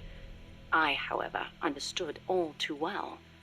Just as invisible ultraviolet radiation scorched my skin, heavy particle radiation from space would cause irreparable harm to human tissue. In a word, she was expendable. It was during the boss's pre-flight checkup that I noticed something strange on the X-ray of her skull. Part of the right hemisphere of her brain was damaged. It seemed inexplicable, given her keen intelligence and amazing physical prowess, but there it was, and I decided to report it. I hoped that perhaps my discovery of a physical defect would result in the flight being cancelled. But as I went to make my report, she stopped me. Why? I demanded. How can you let yourself be their guinea pig? Ignoring my protests, she took me up to the roof of the lab. The night sky was ablaze with stars. It was there that I learned how she had wounded her head. 1943, Los Alamos. She was serving with the Special Forces when she received new orders. A German spy had infiltrated the Manhattan Project, which aimed to build the world's first atomic bomb. She was to eliminate him. His name was John von Neumann, a mathematician with superhuman computational abilities and the designer of the explosive lens. The Manhattan Project was a top national priority, security accordingly tight. The guards couldn't be allowed to know what was going on. She'd have to slip past them and make the death look like an accident. It should have been an easy enough mission. But just before the operation, she received unexpected news. A new life was growing inside her. She was overcome with joy, and for one brief moment, it clouded her judgment. She accidentally got into a shootout with the guards, and without thinking, protected her belly. She was shot in the head. The bullet only grazed the surface of her brain, but the tissue around the wound was destroyed, leaving her in a coma. She wasn't given much chance of recovery, but 3 months later, she woke up. Within 6, she was able to move around as if nothing had happened. It was functional compensation. The other parts of her brain took over for the part that was lost. It made logical sense, but such a full recovery was nothing short of a miracle. Perhaps her superhuman willpower made it possible. Or perhaps my body knew it had to survive for the sake of my unborn child. She smiled as she said that. I understand how she must have felt. Some have taken to calling me Ms. Left Lobe, she said, because I'll do anything for the mission. She was tough, yes, but she had feelings too. I knew that better than anyone else. As it turned out, von Neumann wasn't the spy. The assassination order was a deliberate bit of misinformation planted by the Russians. She had been deceived. The Eastern and Western camps were united on one point: opposition to the Nazis. The Allies needed to develop that bomb before Hitler did. But in looking ahead, the Russians found the Manhattan Project's progress a little too quick for their liking. Mass production of a uranium bomb, like the one that was eventually dropped on Hiroshima, would be difficult from a material perspective. But a plutonium bomb, once perfected, could be mass-produced, and eventually even miniaturized. And Moscow did not like the idea of America having that kind of head start. Explosive lens technology was critical to the plutonium design, so the plan was to get rid of its pioneer, von Neumann. And when that plot came to light, the US and the Soviet Union parted ways for good. It was one of the rare cold nights in Florida. She put her arm gently around my shivering shoulders. As I listened to her voice, I was wrapped in her soothing scent. I felt as if I were dreaming. Even in failure, she seemed perfect. Oddly enough, the failed assassination attempt helped preserve America's edge. A true super genius, von Neumann went on to make his mark in numerous fields outside of the Manhattan Project. Economic game theory, stored program computing. Almost all computers today use stored programs, the so-called von Neumann architecture. His death would have set back computing 10 years, and I wouldn't be at NASA doing research. I wouldn't have been there in her arms that night. I thanked the fates for giving me that chance. But then she said something unexpected. I should have killed von Neumann when I had the chance. Why, I asked. Wasn't the order a Soviet plot? I looked up at her as she began to explain. Yes, von Neumann was innocent, and killing the innocent is a grave crime. But I can't help but wonder, had I succeeded, what would the world be like now? Even without von Neumann, the explosive lens would have eventually been developed. Von Neumann architecture, too. But she seemed to believe that if progress had been put off for a few years, then perhaps East and West would have had a chance to work hand in hand. I'd never considered such a possibility, but her tone was confident, assertive. It was as if she intended to make the two superpowers shake hands herself. The explosive lens was developed too early, spawning a Cold War and an endless nuclear arms race, she continued. That mission sprung from deceit, but maybe it was divine providence too. It was like she was speaking to her own child. Her large, warm hand was on my head. I failed the mission because I let the mother in me take over. I should have killed him, no matter how great the guilt. If I'd killed him, I might not have prevented Hiroshima, but maybe I could have saved everyone in Nagasaki.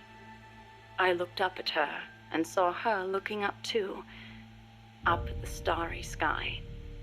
Her face showed only deep remorse. It was as if she'd convinced herself that she alone was responsible for creating this twisted world. But that's no reason for you to sacrifice yourself for this. I knew I'd never dissuade her, and yet I still clung to hope. I know you're concerned, and I thank you, but I have to be loyal to the end. And then she smiled at me. Loyal to the end. Loyal to what? I asked. But she didn't answer.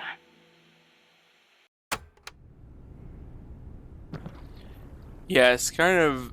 They're not as interesting as a direct conversation. It's just like backstory for the sake of backstory. But, I mean, it's cool. We get to hear about the boss a bit more, but... Here we go again. The days that followed were spent training tirelessly for our first space flight. The boss endured conditioning that tested the limits of human capability, and I supported her. Those were happy days. On April 12th, the spacecraft carrying the boss left the Earth's atmosphere. Although it was only 20 minutes of ballistic flight, it was nothing short of miraculous, considering how little time we'd had. The first human in space. We were ecstatic. Then something went wrong. The re-entry angle was slightly off, warping the outer hull. The cause was clear. It was the hastily constructed window we'd installed. Her capsule missed the projected splashdown point by a long shot. As we raced towards the capsule, a breaking news broadcast came over the radio.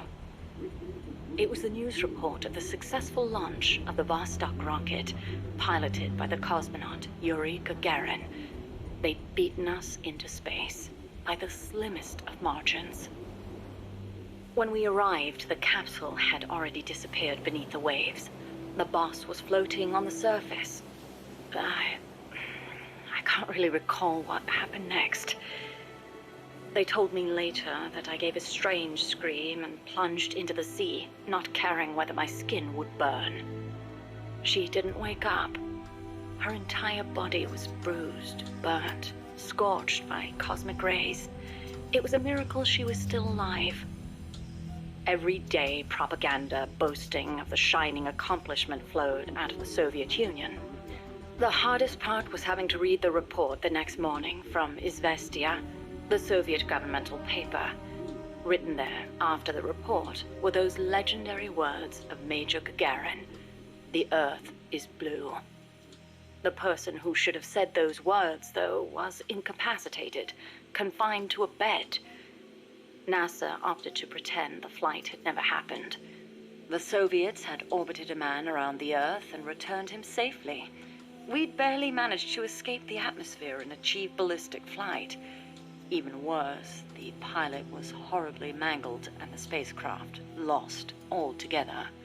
As they saw it, covering it up was the only alternative to seeing the nation's pride dealt yet another blow. I've been told military records show the boss was taking part in the Bay of Pigs incident at the time. They were that desperate to erase the whole affair. In the end, Alan Shepard's ballistic flight 1 month later became known as America's first spaceflight.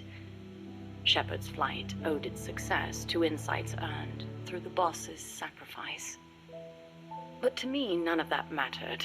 I prayed day and night for her recovery, never leaving her side, not even for a moment. Then, as summer ended and the chill of winter approached, she spoke. "Give me water." I threw myself on her breast, and she embraced me. It was all I needed. I thought she would tell me about space, the true sky, where the stars don't twinkle. But the only thing she'd speak of was Earth. Our home as she'd seen it from space. So fleeting, so irreplaceable. I was ashamed. I'd been enamored for so long with the sky that I never thought to look beneath my feet, at the ground upon which I stood. As soon as her rehab was over, she was gone. It happened without warning. No one informed me, and the higher-ups wouldn't say a word. It wasn't so strange or surprising, really. I simply assumed she was off to complete her next mission, because she was loyal to the end. Since then, I've devoted myself to researching artificial intelligence, so that no one will ever have to make her sacrifice again. No human being should be asked to take on a mission that dangerous. Next time, I'll be the light that shines on someone else. I still wonder why she opened up to me on that chilly night in Florida. That operation was top secret, even if it was all in the past. I like to think it was because she trusted me. But that's probably not the case. She wanted someone to listen. And I don't think that someone was me. Those faraway eyes, the tone of her voice, like she was talking to her own child. Those things made it clear that she was speaking to someone else. I found myself envying that someone. 4 years later, I learned of her death. A traitor's death, no less. She'd stolen an American nuke and defected to the Soviet Union, where she was killed by her former apprentice. Or so I was told.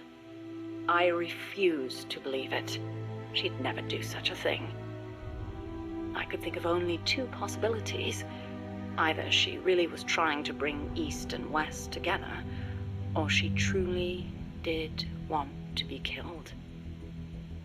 She believed the world is not the way it's supposed to be, that it's been unbalanced by the tenuous peace offered of nuclear deterrence, and that she was to blame. Perhaps her death was an act of atonement. She was loyal to the end, to our world.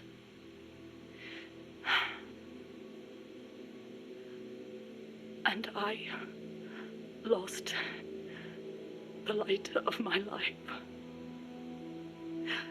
I now find myself victim to an incredibly irrational emotion of my own. That someone, the one she wanted to confess her sin to, could it be the one who took her life? The very thought drives me utterly mad with jealousy. One day, I will discover the truth.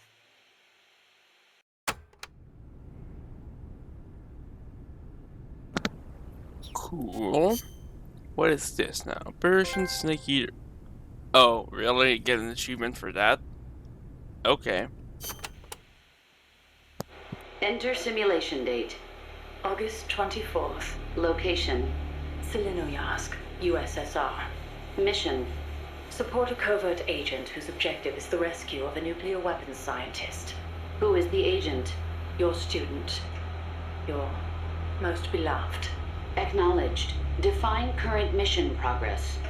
With your help, the agent has successfully made contact with the target. All that's left is to wait for recovery. Now, deduce the best course of action. I take the scientist away from the agent. What for? As a gift when I defect. Why are you defecting? To reform my special forces unit with my former comrades in arms. No, I don't want to know your objective. I'm asking for the reason. Why are you betraying your country? I do not defect in order to betray America. Betrayal is merely the outcome of that defection. Response time is always slower here. Perhaps she lacks confidence in her judgment. You're a hero in the West. Why should the Soviets trust you? In addition to the scientist, I provide them with a portable nuclear warhead in order to win the favor of a Russian GRU officer.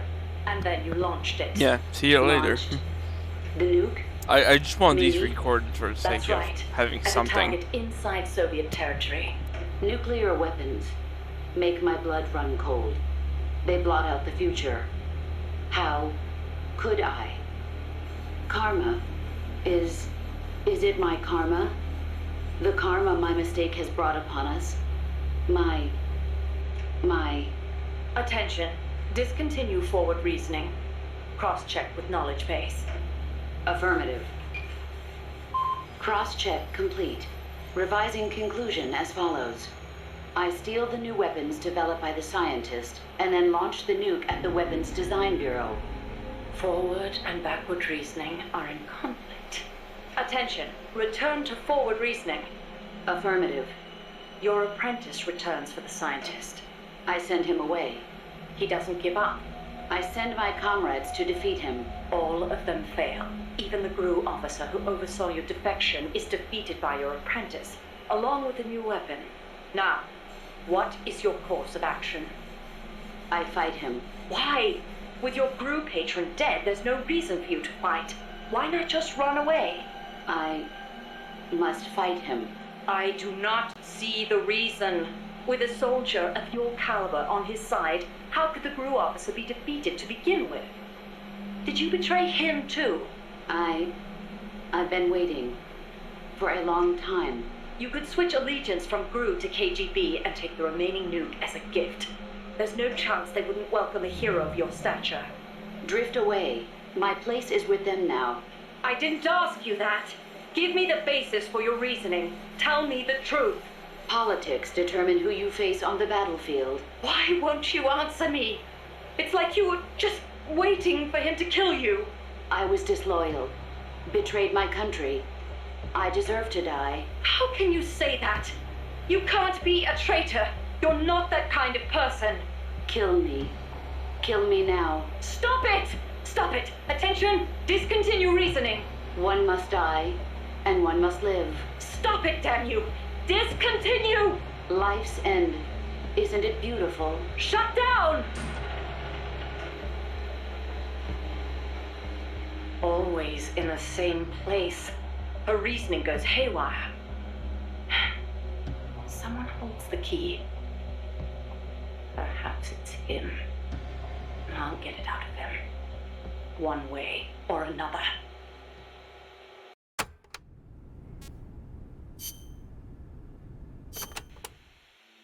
She told me everything.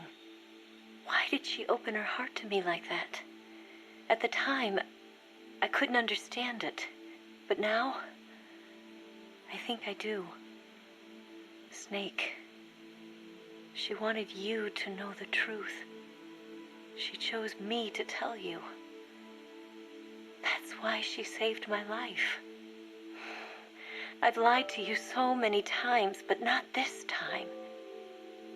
My orders from the government were to obtain the legacy this is the... and to eliminate everyone who knew the truth about what happened. That's the speech at the end of In other MGS3.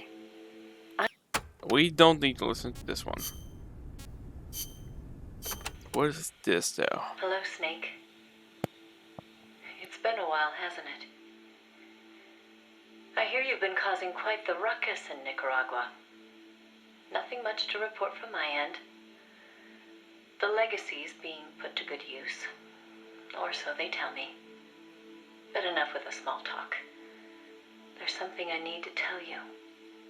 You saw the photo that came with this tape, right? The boss gave that to me. 10 years ago. I'm sorry, I should have told you sooner. I probably should have told you right away. But sending it to you hasn't been an easy decision to make. It's taken me 10 years. Once you've heard what I have to say, you'll understand why. That photo belonged to her. I know what you're thinking. What does she have to do with this? You've probably seen it 100 times in the press already. Obviously, it's of the Mercury 7, the first group of American astronauts. the heroes of Project Mercury. But there were actually 8 people in that photo. One of them was edited out, erased, without a trace. That 8th astronaut, the one airbrushed out of existence, that was her, Snake. Now, why did they need to keep her existence a secret? What were they trying to hide? The answer goes back even further. 17 years ago. It was the height of the Cold War. The Eastern and Western blocs were racing to develop space technology to match their nuclear arsenals. In 1957, the Soviet Union launched Sputnik 1, the first artificial satellite. The Americans were stunned. Guys, this is the same story again? Their country led the world in science and technology. That shock quickly turned into fear. If the Russians had the know-how to launch a satellite into space, they could use it to launch a nuclear missile too. Frantic, the U.S. threw everything it had into the space race. The following year, the Army succeeded in launching the first American satellite, Explorer 1. The National Aeronautics and Space Administration was established that fall, and Project Mercury with it. The goal was to send a man into space, and 7 men were chosen as pilot candidates. The media dubbed them the Mercury 7. They were immediately hailed as national heroes, icons of Western space exploration. But after Explorer, America suffered a series of failed rocket launches. Desperate, the government made a fateful decision. Unable to wait for its space program to mature, they'd steal the Soviets' technology, at the same time sabotaging their space program. You know better than anyone how hard a mission that was. The Soviet space program was shrouded in secrecy. Recovering that information would be no easy task. Using the help of an insider, they'd insert a sleeper agent into the research institute, or else recruit one of those insiders to do the job for them. And, if necessary, the mission leader would have to go in and sort things out themselves. Someone was needed with experience, knowledge, and superior intuition. And the only one for the job was the boss. The president himself asked for her by name. He needed someone who could be trusted with the fate of a nation. Who else to turn to but the hero of the Second World War? It was June 1959. So you see, Snake, that's why she left. That was the top secret mission that took her from you. But her selection ruffled a few CIA feathers. They didn't appreciate the president going over their head like that. The mission was tough enough already, and now the CIA was dragging its feet. She couldn't get anything out of them. No manpower, no information. Left to her own devices, the boss made a decision she knew would come back to haunt her. She decided to tap into the Philosopher's Network. And that's when the wheels of fate began to turn.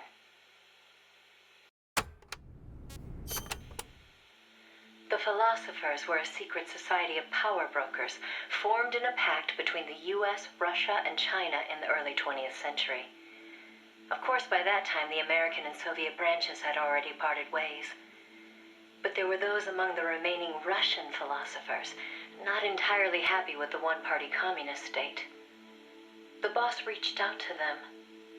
She arranged clandestine meetings in Berlin, hoping to find a way into OKB-1, the Soviets' premier design bureau. She worked tirelessly to win their sympathy, in some instances using huge sums of cash, in others by helping them over the Berlin Wall. It was a dangerous game to be playing. The Philosophers had everything on her, and not just information either. She'd given birth to a child on the battlefield, only to have them immediately snatch it away. I know she told you that story. If that child was in the hands of the Soviet philosophers, she'd be putting more than just herself in danger. But she did what she had to do.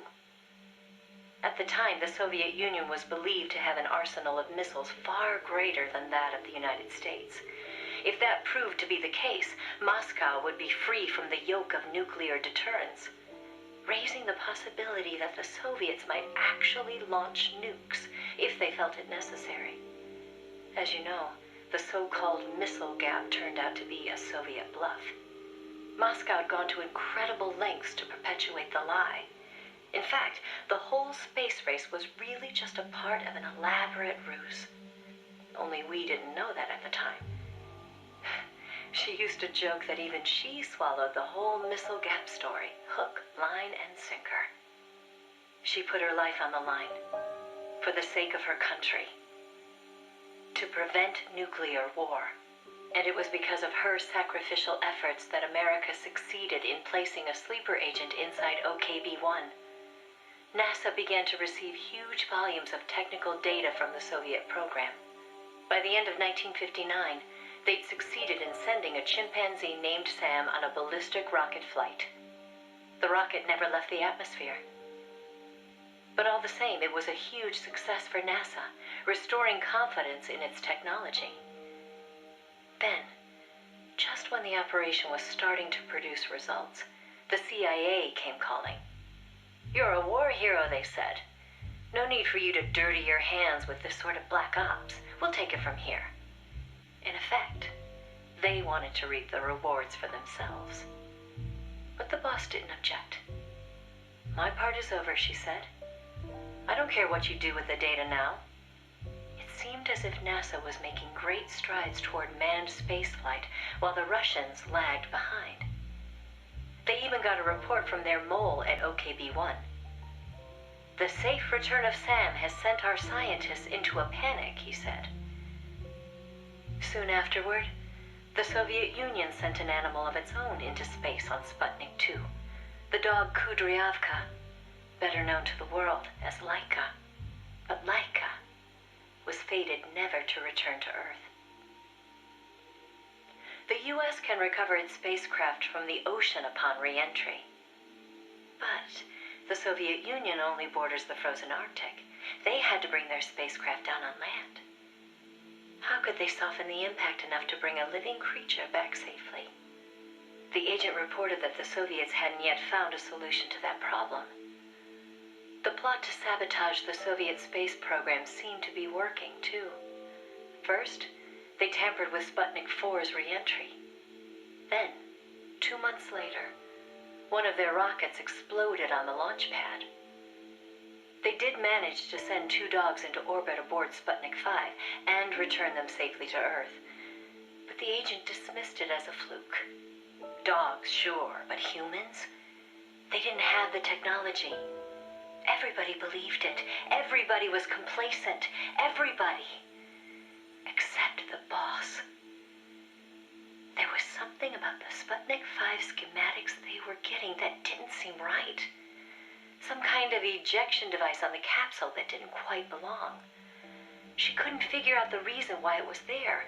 What was it supposed to eject? NASA shrugged off her concerns. They figured it was probably meant to eject the flight recorder in case of an accident. The boss pleaded with them to investigate, but the CIA wasn't having it. They probably thought she was trying to reclaim some of the glory for herself. The boss wouldn't give up. She decided to head to the Soviet Union herself, alone, without any backing from the CIA. By the beginning of the next year, 1961, she'd succeeded in infiltrating OKB-1. That's when she saw the truth, for the first time.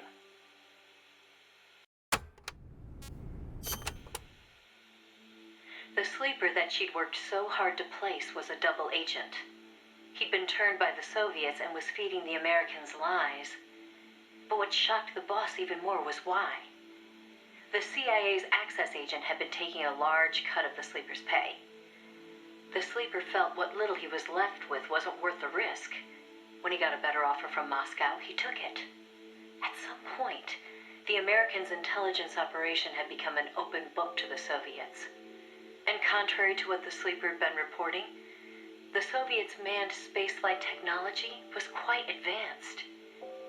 It wasn't until she infiltrated OKB-1 herself that the boss learned the truth about Sputnik 5. After the spacecraft re-entered the atmosphere, it ejected the pilot, seat and all, at an altitude of 7,000 meters. It was the Soviet solution to the problem of land recovery. The mystery device attached to Sputnik 5 was for that purpose. The pilot would parachute down from that high altitude wearing a bulky spacesuit. Crazy, I know. The Soviets knew exactly how dangerous it was, of course. So much so that they gave Yuri Gagarin, the first man in space, a special 2-rank promotion before re-entry. Only Moscow could come up with this kind of plan. With total state control over information, they could easily pretend it never happened in the event of a failure. The boss passed the info on to NASA. It was their worst nightmare. The glory of mankind's first spaceflight was about to be stolen from them by the Soviet Union. It was Sputnik all over again. And the CIA was caught no less off guard. Their ineptitude had caused the fiasco in the first place. The Soviets' deception was brilliant. They'd woven a masterful tapestry of truth and fiction to convince the Americans their intelligence operations were proceeding as planned. No one but the boss could have seen through it. It was obvious the Soviets had some gifted minds working on their side. But that certainly didn't excuse the CIA's massive failure. The CIA wasn't done, though, and devised an ingenious plan to avoid taking responsibility. Luckily for them, a new president had been elected the previous November, John F. Kennedy.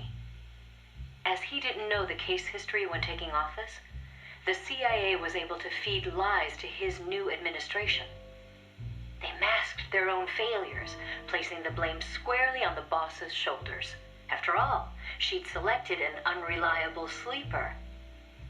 They claimed she'd failed to make use of one of the most effective means of controlling a sleeper agent's actions: holding their family hostage. The boss was well aware that would have worked.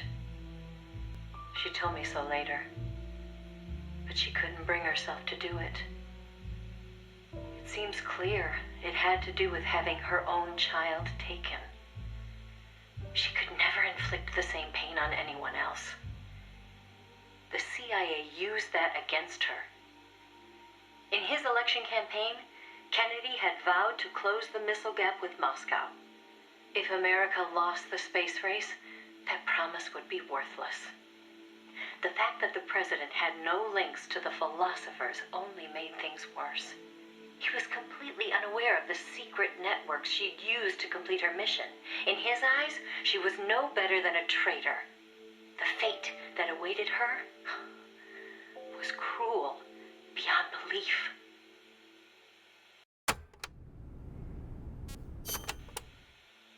The order came down from above.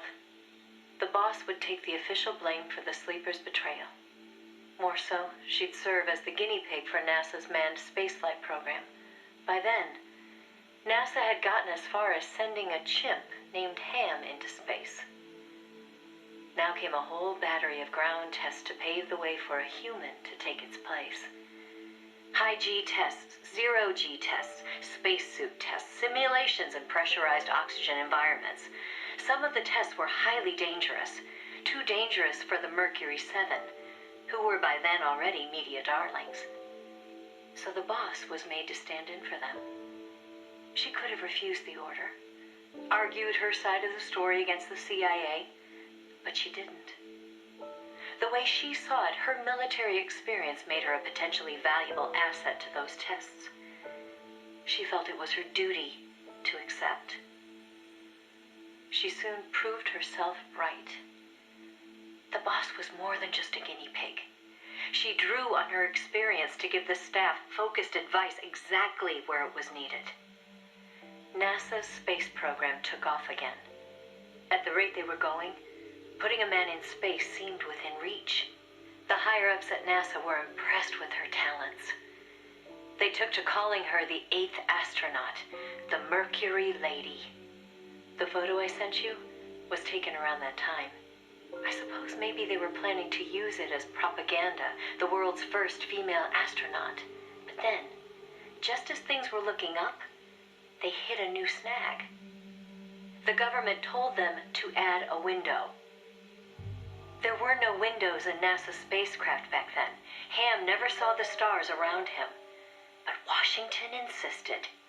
Their sources told them Soviet spaceships had windows.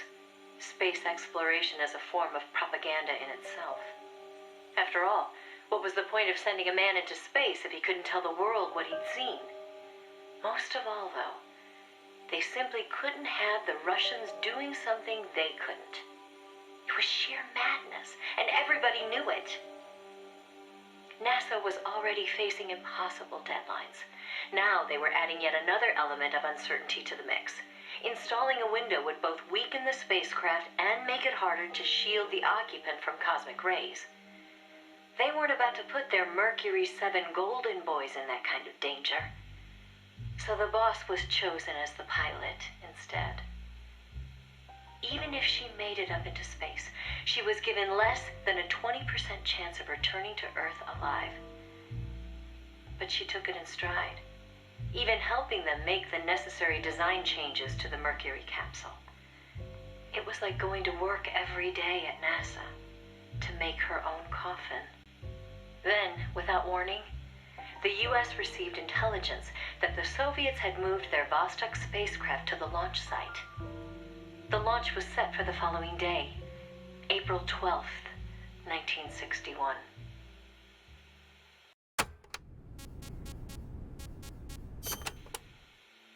America couldn't let the Soviets beat them with Vostok. NASA was forced to cut short the testing process and move the launch date up.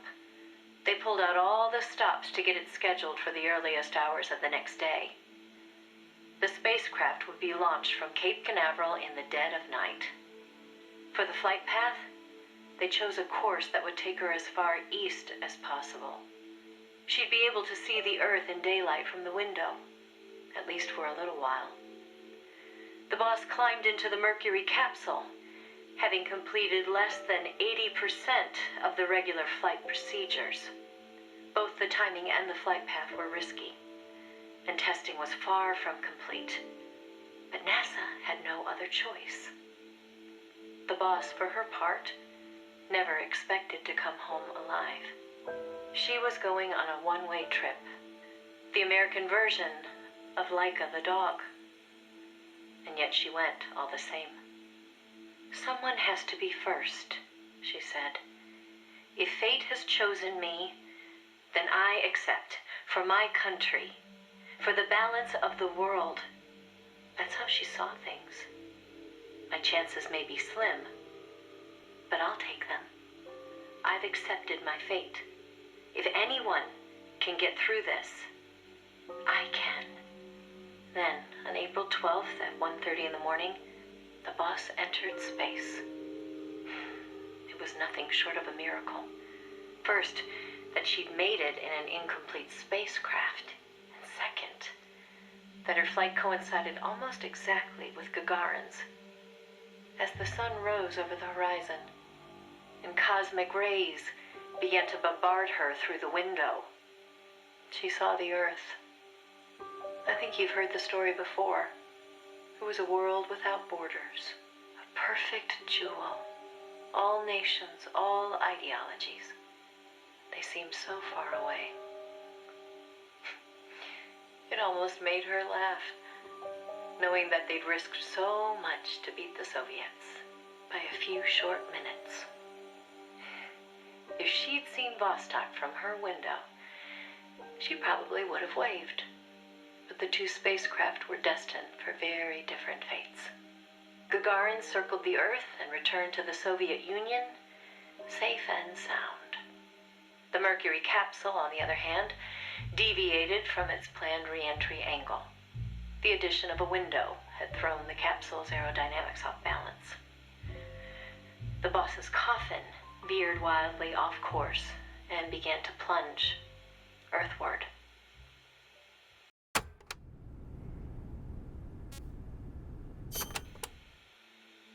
force deviation caused the capsule to miss its splashdown point by a wide margin. It didn't have enough time to decelerate before crashing into the sea. The force of the impact shattered the spacecraft before it started to sink like a stone. The boss used the last of her strength to escape to the surface. Her body was covered in bruises and scorched by radiation. It was a miracle she was still alive. She slipped into a coma and didn't regain consciousness for 6 months. To some, what was worst of all was that she had lost the space race to Gagarin by only a few minutes. That aside, it should have been a proud day for America. Its first manned spaceflight. Sadly, her accomplishment was kept out of the history books. An attempt to save face by Washington. In contrast to Gagarin's orbital flight, America had only managed a ballistic trajectory. Her flight time was much shorter, too. And most importantly, the Soviets had brought back both spacecraft and pilot safely. NASA couldn't even conjure up a half-hearted tale of heroic survival. The coup de grace, though, was the Soviet propaganda campaign that kicked into gear after the flight. The Earth was blue. Those were the words of Gagarin on his return, and the whole world was listening. In the blink of an eye, Gagarin was an international celebrity, earning accolades from every corner. It was a PR coup for the Soviet Union. Meanwhile, Washington could only grit its teeth in silence.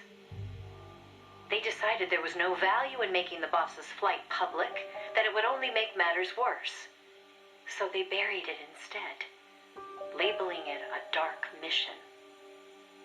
NASA and the CIA did everything in their power to erase all traces of the boss from Project Mercury. The result was the photo you see before you. Not a bad job, huh? Not only did they expunge her flight from the records, they denied that she ever existed. And that wasn't the end of it. As an alibi, the military claimed she'd taken part in the CIA's botched Bay of Pigs plot to take back Cuba. And when the boss was finally well enough to return to service, they wouldn't take her back. She was forced to go underground. In the public eye, the boss was still a hero of World War II. In reality, though, she was anything but that. She was a non-person, fit only for the blackest of black ops. In effect, she may as well have been dead. Gagarin went on a worldwide tour in front of millions of adoring fans. The boss, meanwhile, was a walking secret, unable to breathe a word about her experience. The authorities in Washington had this to say: "Why are you still here? If only you'd had the decency to give us a nice quote like Gagarin and then die an honorable death, you'd have gone down as a hero." 3 weeks later, on May 5th, Alan Shepard, one of the Mercury 7, made his own ballistic flight. They sure didn't try to cover up his achievement. Of course, he owed his success to the lessons learned from the boss's tragedy. Before sending Gagarin up into space, the Soviets had used a mannequin called Ivan Ivanovich to test the landing procedure, which would make the boss America's version of a crash test dummy. But she didn't care. "I'm happy to be the dummy," she said, "if it'll help the project succeed. Nothing would give me greater satisfaction." And that still wasn't the end of it. The boss had worked through the anti-Moscow faction of the Soviet Union's philosophers to place the sleeper agent, and at some point, the Soviets found out about it. Yet the Americans remained oblivious to the end. Even the philosopher network the boss plugged into never tipped them off to the double cross. That could only mean one of two things. Either the pro-Moscow philosophers had intervened, or the anti-Moscow philosophers had been turned. Either way, it was a situation their American counterparts couldn't stand. To preserve the philosopher's good name, and to repay her debt, so to speak, the boss once again made her way into the Soviet Union. There, she found herself face to face with the Soviets' own agent.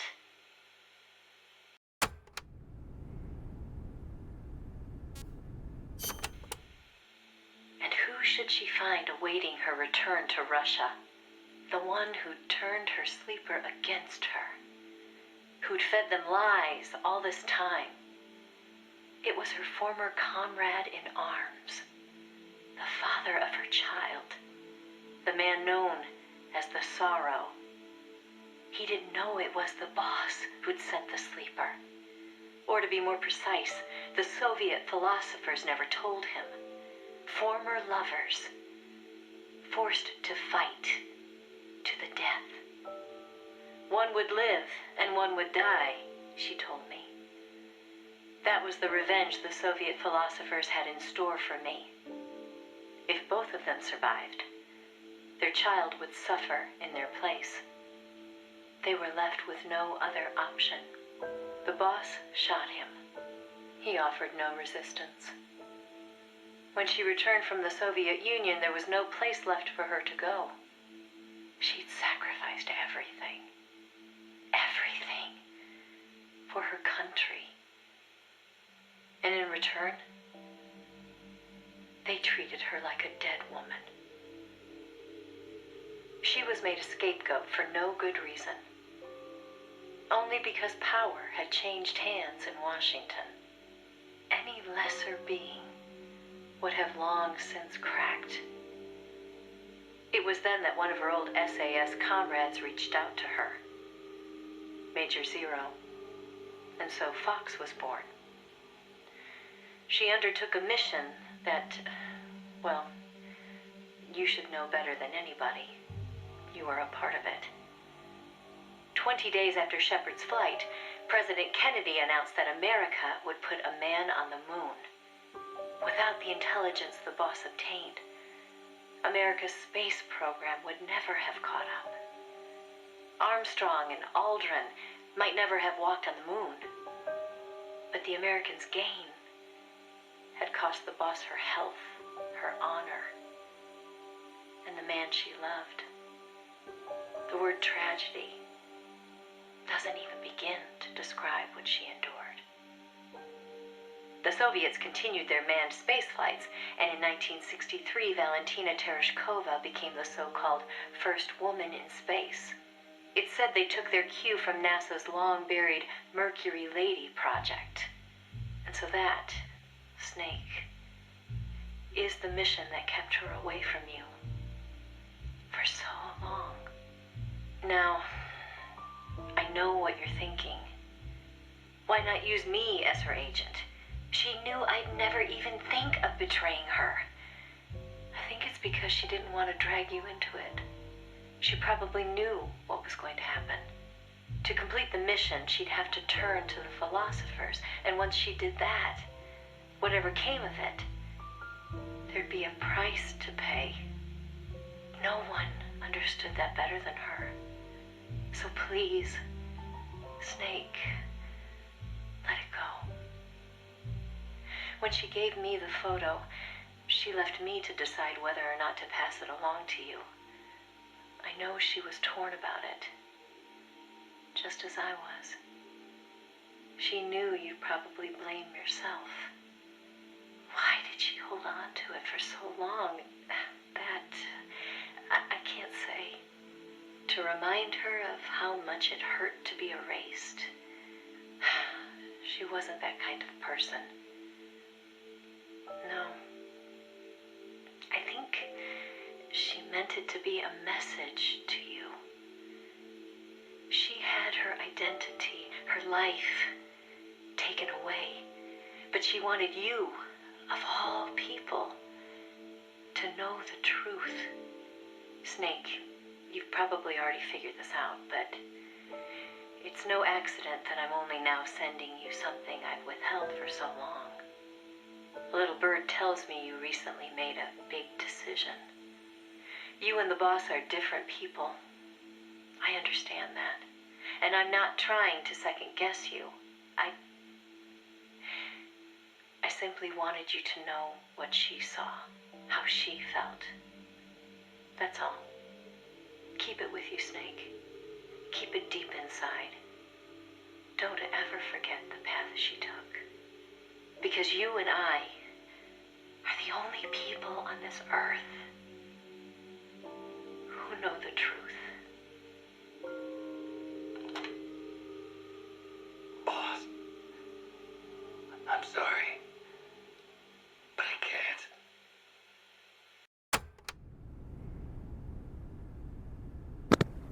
Well, that was interesting. Because that was mentally exhausting, though. That was like, what, almost an hour of dialogue? And kind of retelling the same story twice. I'm just checking if there's new dialogue besides that. Nope. Alright, cool. For intents and purposes, we are done with this game. Kind of a lackluster finale, but I don't mind. The fight was cool. I just want to save. Just I don't want to listen to these tapes ever again. But alright. So next time we will start Metal Gear Rising. A bit more action this time. And then we'll move on to Ground Zeroes and MGS5. That's all there's left. Maybe in the future I'll play like the Game Boy Color game. I'm not gonna play Metal Gear Acid. It has so many problems that I've seen. I've tried the first one and no. It's not my type of game. Well then, see you.